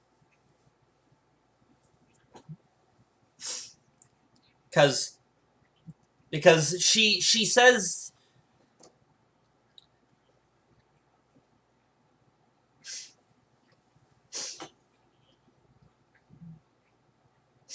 the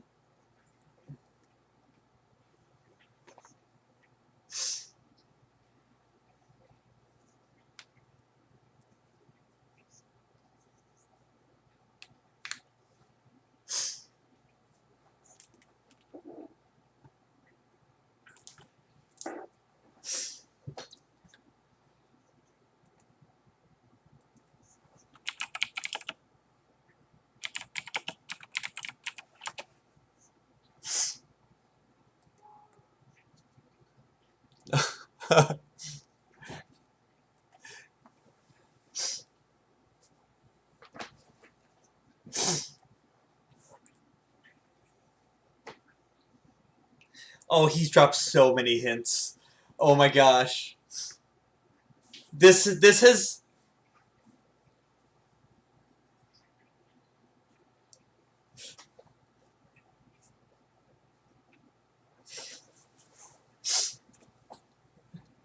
yeah, no. He yeah, they have managed to pinpoint all of the murders onto Dearden. So Kavik, the Drow, and he had the attempt on Varda. Plus,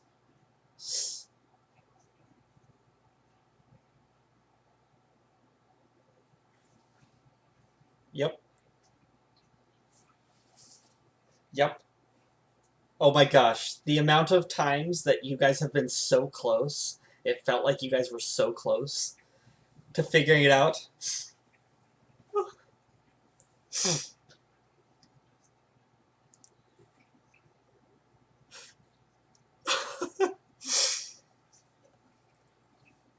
No. But yeah, no.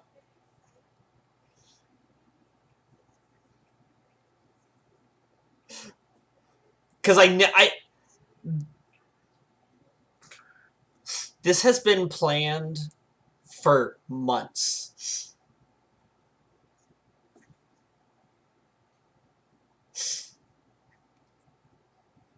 Yeah. Yeah, no. This has been a thing since session 1. Since session 1, this has been a thing.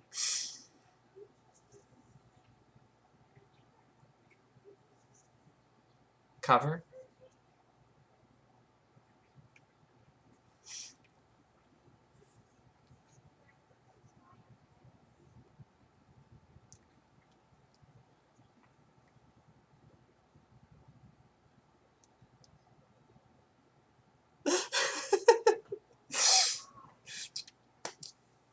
No, but yeah, so yeah, right. So, but no, yeah, so they you guys all finish the talk, you wrap up, figure out uh Varda will get escorted back to the tavern. I assume you guys will probably go with. Um, the paladins will confiscate one of the warehouses from the city, and they will actually lock the Vardo up in one of the warehouses. And they will keep watch on it. Ah. So yeah, they basically have the town guard empty a warehouse so that they can use it. Because they're not going to keep it in the gate ward.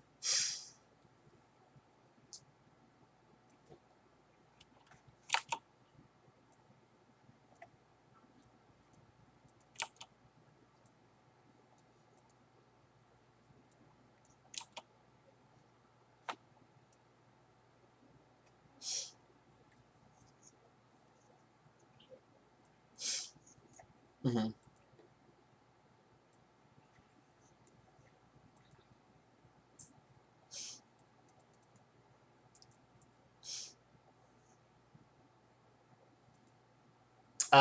Varda will come back, and she will immediately just go to her room. She'll go to the back.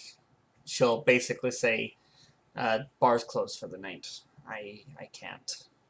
And she'll have everyone leave. She'll have Galwick kick everyone out that's not sleeping.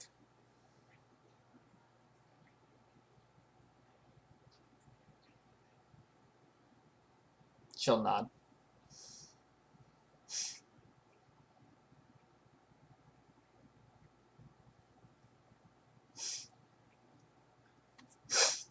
Okay.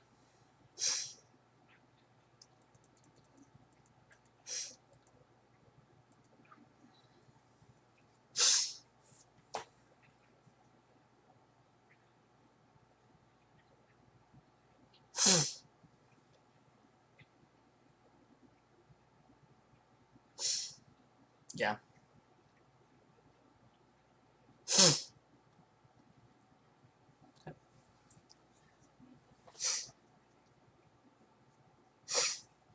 Okay.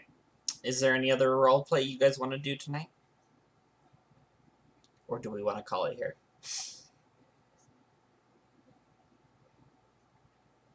Because it's almost 11 now. I don't have to work tomorrow. I just have to take Gavin to school in the morning. So I know people.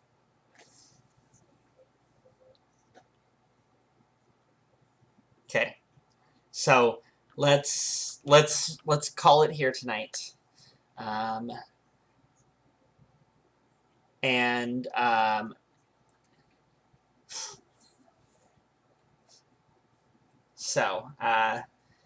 thanks for watching, YouTube. Hope you enjoyed episode 42. Look at that, episode 42.